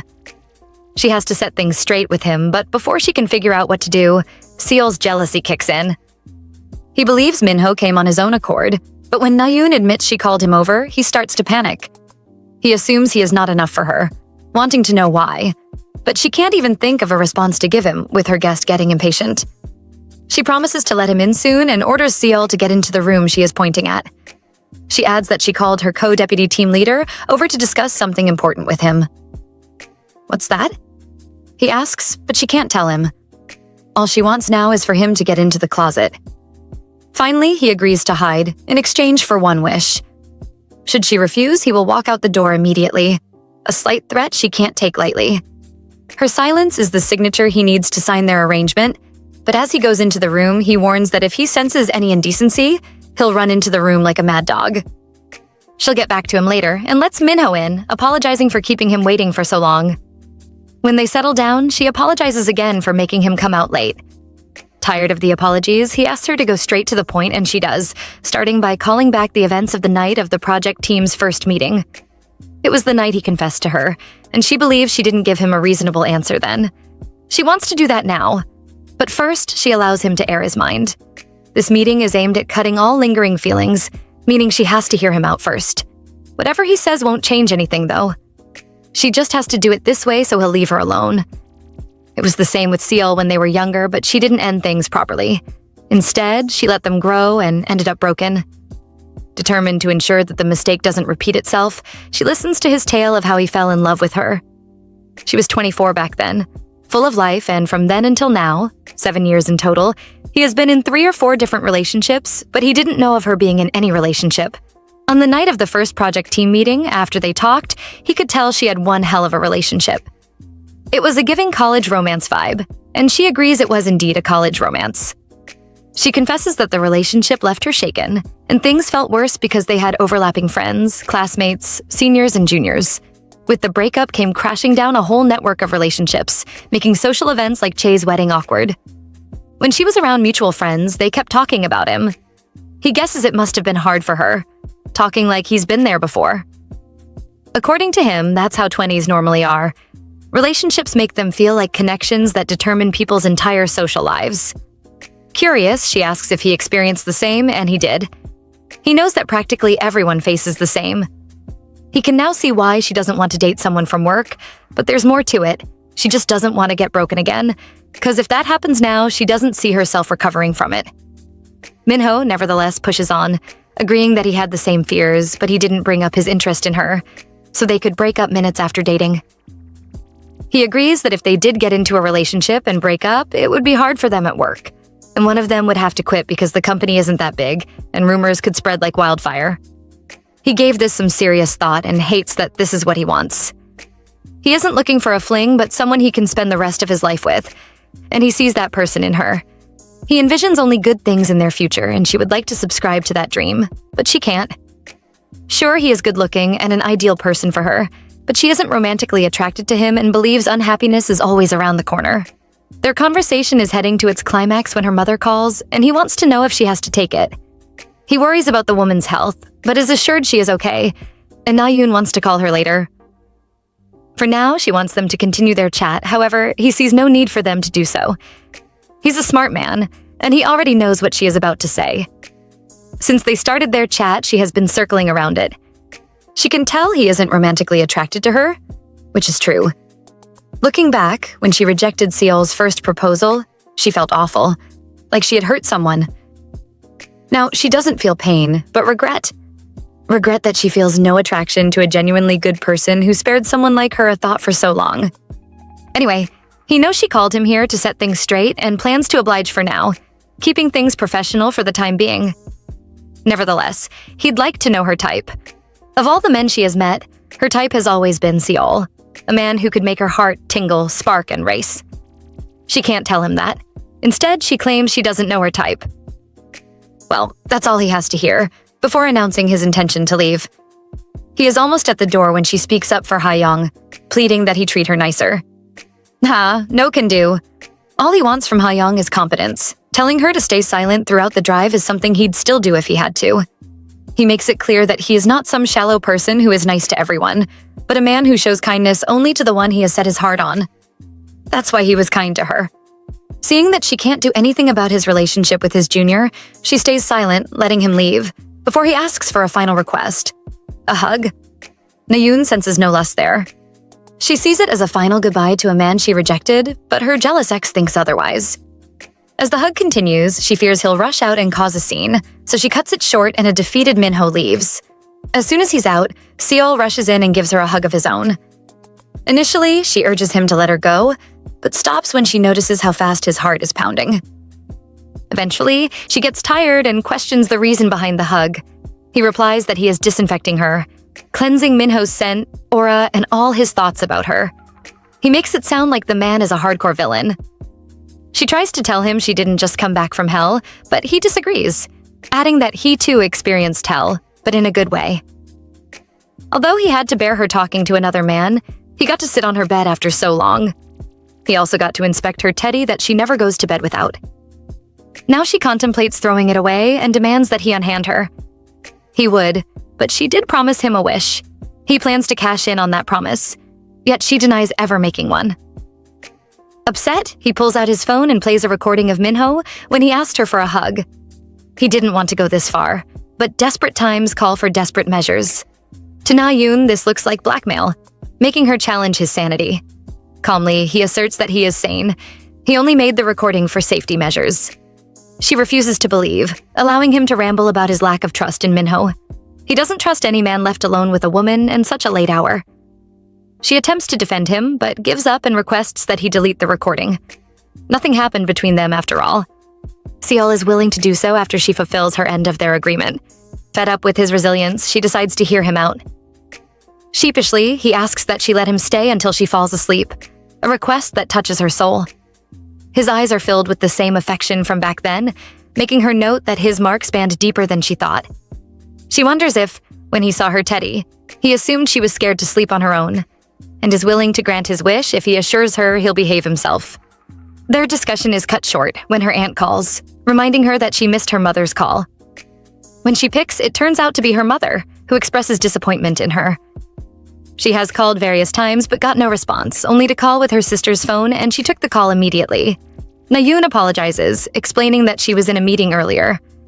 As they chat, she can tell her mom sounds different and notices the remorseful look on Seol's face.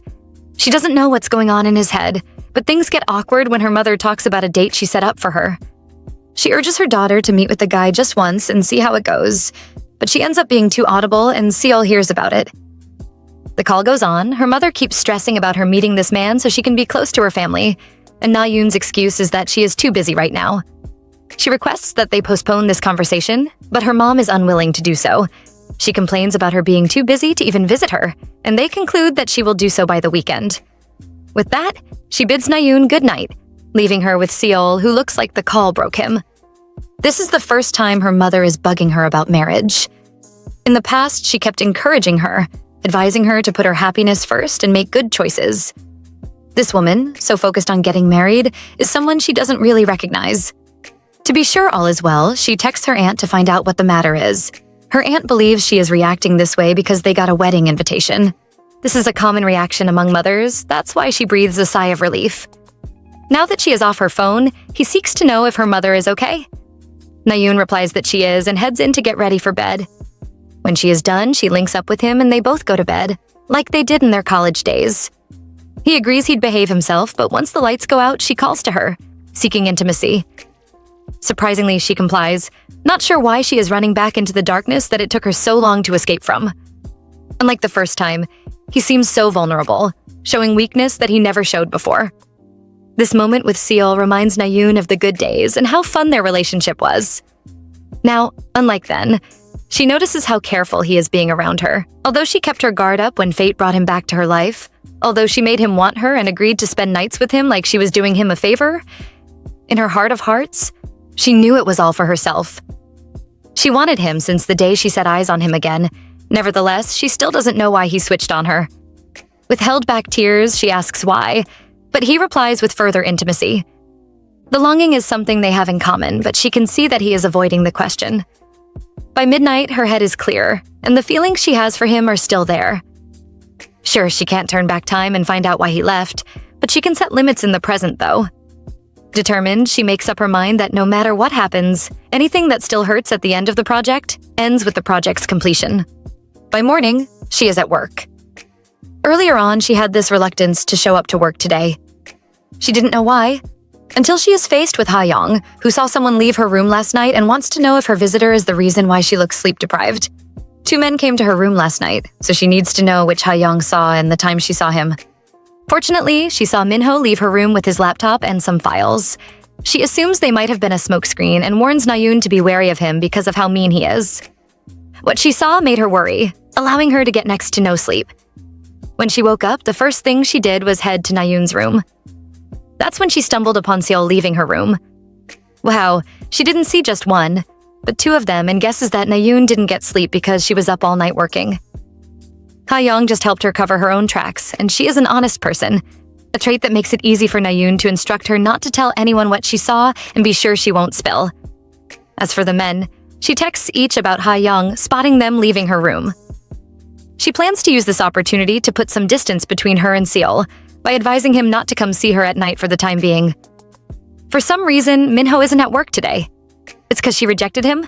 He was an anomaly she didn't see coming, and she is convinced things will still be complicated moving forward.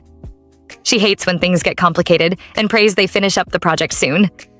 Days go by in silence with the ladies giving their all to make sure the progress is a success. As for the men, Minho hasn't been around that often, and Seol hasn't shown up to work today. When she rounds up most of the work, she allows Ha-young to go to her hotel room to rest and finishes up before sending an email to Seol and deciding to take a break. On her way to get lunch, she gets a call from her mother, but when she picks up, it's her aunt who responds and hits her with the news that her mother collapsed. They are currently on their way to the hospital, and when they get there, she intends to send her the address. Although she can't tell Na-yoon why her mother collapsed, she urges her to hurry over as soon as she gets the address. Her world is blurred, and all she can do right now is panic as she waits for the elevator. When it finally gets to her floor and its doors open, in it is Seol. He immediately knows something is wrong with her and interrogates her to know what it is. At the moment, she is trying to hold all the pain in, a task he just made more difficult with his show of care that drives her into tears. In between sobs, she opens up about her mother collapsing and how she is being rushed to the hospital. Without any second thought, he offers her a ride to the hospital. She accepts and they leave, speeding to the address she was given while calling the office to inform them that he and Na-yoon are busy handling important business. After he makes his calls, she gets hers, a call from her aunt who informs her that her mother was rolled into the operating room. Na-yoon's panic grows instantly, only calming down when she is promised that her mom's condition is not critical. Her aunt is positive she'll be okay, as they discovered her illness early. She wants her to share that positivity and be careful while making her way to the hospital. Seol thinks positively too, comforting her that her mother will be okay. At least they saw symptoms of illness on time. He is also convinced she'll recover in no time and encourages her strongly, against blaming herself for this and that her mother will be fine. Had she not seen him at the elevator, the narrative would have been different, with worry about her mom mixed with worry about how to get to the hospital. His kind words are also a plus for her, giving her the emotional support she needs until they arrive at the hospital. Frantically, once she is in the reception, she searches around for no one in particular, yet she manages to spot her aunt. The older lady had been expecting her much later, but her arrival earlier is also good. Beating herself up for not being there for her mother is something she can't stop. Her aunt, just like Seol, tries to make her understand that it wasn't her fault, and they should focus on positive thoughts. During her consolation speech, she crowns her the best daughter anyone could ask for, a comment that probably allows her to relax a bit. Calling Seol to thank him is the first thing she does once relaxed. Since he is concerned, she tells him the surgery isn't over. Noting this, he permits her to call him when she is done so he can come pick her, but she tries to refuse. This evening, he has to attend the mid-project report along with the team dinner, yet he is willing to ditch all that for her. He doesn't want her worrying, but that's really hard for her to do right now. Anyway, during the phone call, although she wasn't eavesdropping, her aunt heard a man's voice and got curious. She asks her about the caller and how she came so quickly, believing someone came with her, and she agrees. She tells her aunt that someone from work dropped her, but doesn't say who. She might be thinking there is a new candidate, wishing to discuss him more when the doctor calls for them. Good old Doc gives them a breakdown of how the procedure went, including the part where her mother's heart stopped twice. She is stable now, nonetheless, but for safety purposes, they placed her in the ICU for monitoring. They'd have let her see her mom, but visiting hours for the ICU were already over. It was also restricted to one person an hour, and only to close family members. Her aunt plans to check the shop and return, while she wants to hang around, but that's after she gets a cab. Her aunt feels a bus is the way to go, arguing that the terminal is close by. She suddenly pauses, however, when she spots Seol. She had recognized his voice from the phone call and hoped she was wrong. His presence brings back hurtful memories, like how Na-yoon suffered because of him. The pain makes her charge at him, strike him, and curse him. She can't help but feel pain, causing a scene and refusing to calm down when Na-yoon tries to calm her down. To confirm her suspicions, she interrogates him, wanting to know how her niece got to the hospital earlier. He explains that they work at the same company now, and he was on his way to the office when he stumbled upon her and the news of her mother collapsing. Na-yoon backs his story, and her aunt's verdict is that she quit the company. Her reaction hurts him, but all he can do is stand there silently, watching her warn Na-yoon against accommodating him. She declares that a broken bowl cannot be fixed. In case she forgot, she reminds her about how life or death things were for her back then. She reminds her of the times she collapsed because she didn't say, and they had to rush her to the hospital. During that period, she and her mother feared she wouldn't make it, but she did. Now she is seeing this same man again. Experience has taught her that people don't change, and for the first time since the second meeting, she actually thought from a different angle. Could she be right? Because even now, Seol says nothing, standing there without giving a single word of apology or excuse for his deeds. She doesn't want to see her ending like her mother, who is in the hospital now, because her heart failed her.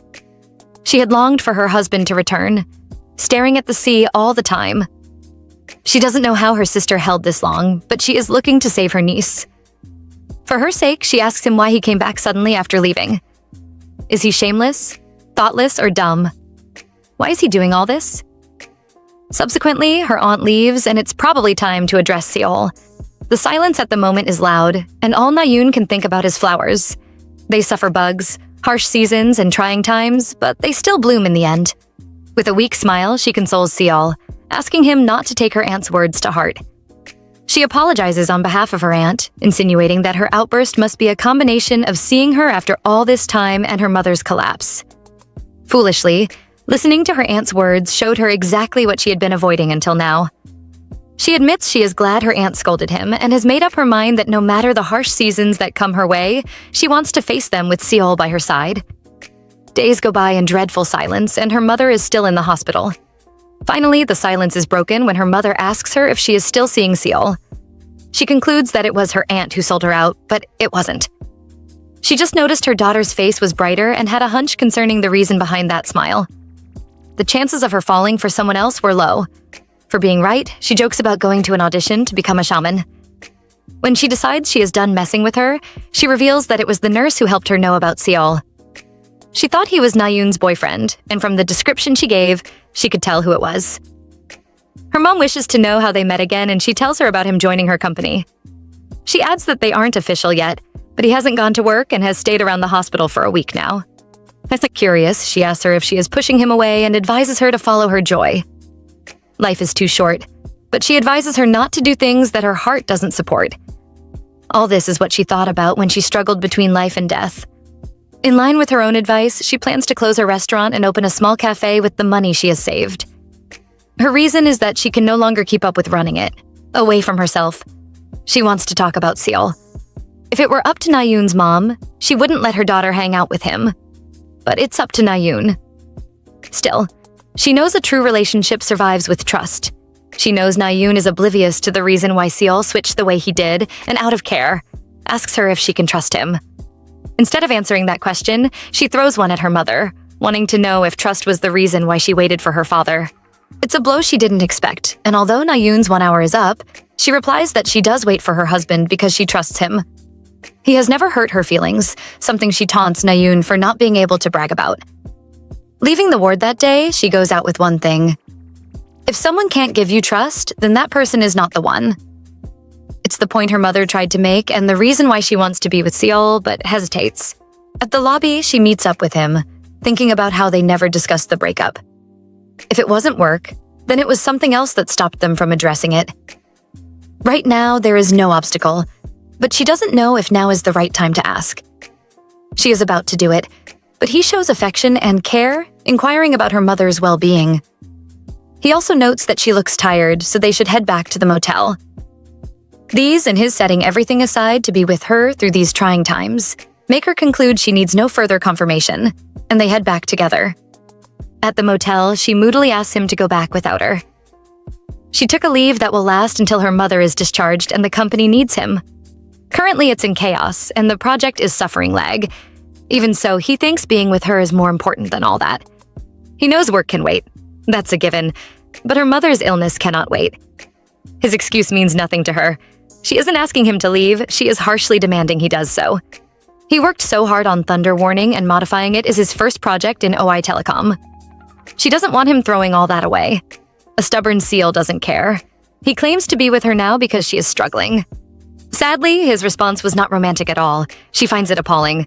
It didn't just show her that he is self-centered, but also that he hasn't changed. His immaturity exists, and his attitude of abandoning everything and everyone else to chase what he feels is right. His stubbornness is what she wants freedom from, along with his definition of affection. She no longer wants this kind of thing. In truth, she didn't mean to spell things out so harshly, but she was angry. Yes, she is glad he drove her to the hospital and stayed by her side throughout. His being around saved her from eating alone and the stress of buying things the hospital needed for her mom. He handled that. She is grateful to him. Nevertheless, all his good deeds don't solve her problems. It's an emotional time. Her words hit him hard, and he agrees to go since she sees him as irresponsible, but wants to know one thing before leaving.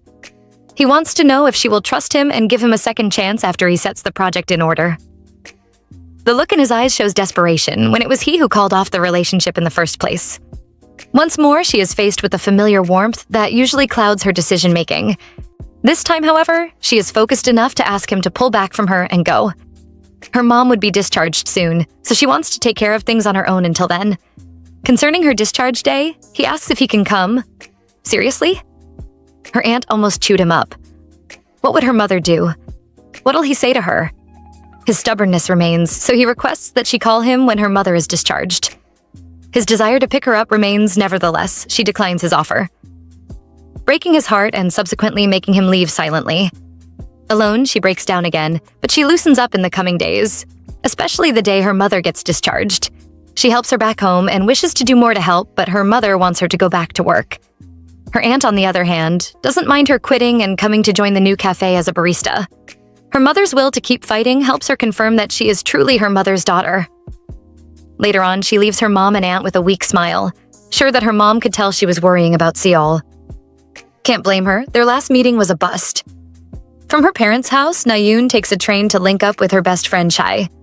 As usual, it's all smiles and emotion with these two, especially after she confirms that Nayoon's mother is doing okay. Chae, because her kids are at her in-laws' place, invites Nayoon to come chill with her at her house. Their little meeting is booming with gist, ranging from her mother's surgery to Chae weaning her son. It delves into gossip, however, when she asks about Seol. She isn't trying to be nosy, but she is grateful to him for helping her out. The pain of losing a parent is something she has suffered, and she doesn't wish that pain on anyone. Nayoon, suspicious of Chai, asks why she is taking Seol's side here. She is okay with them talking about something else, while enjoying liquor. Her kids will be back tomorrow, so why not? That's what they think, until her husband, Tae, shows up.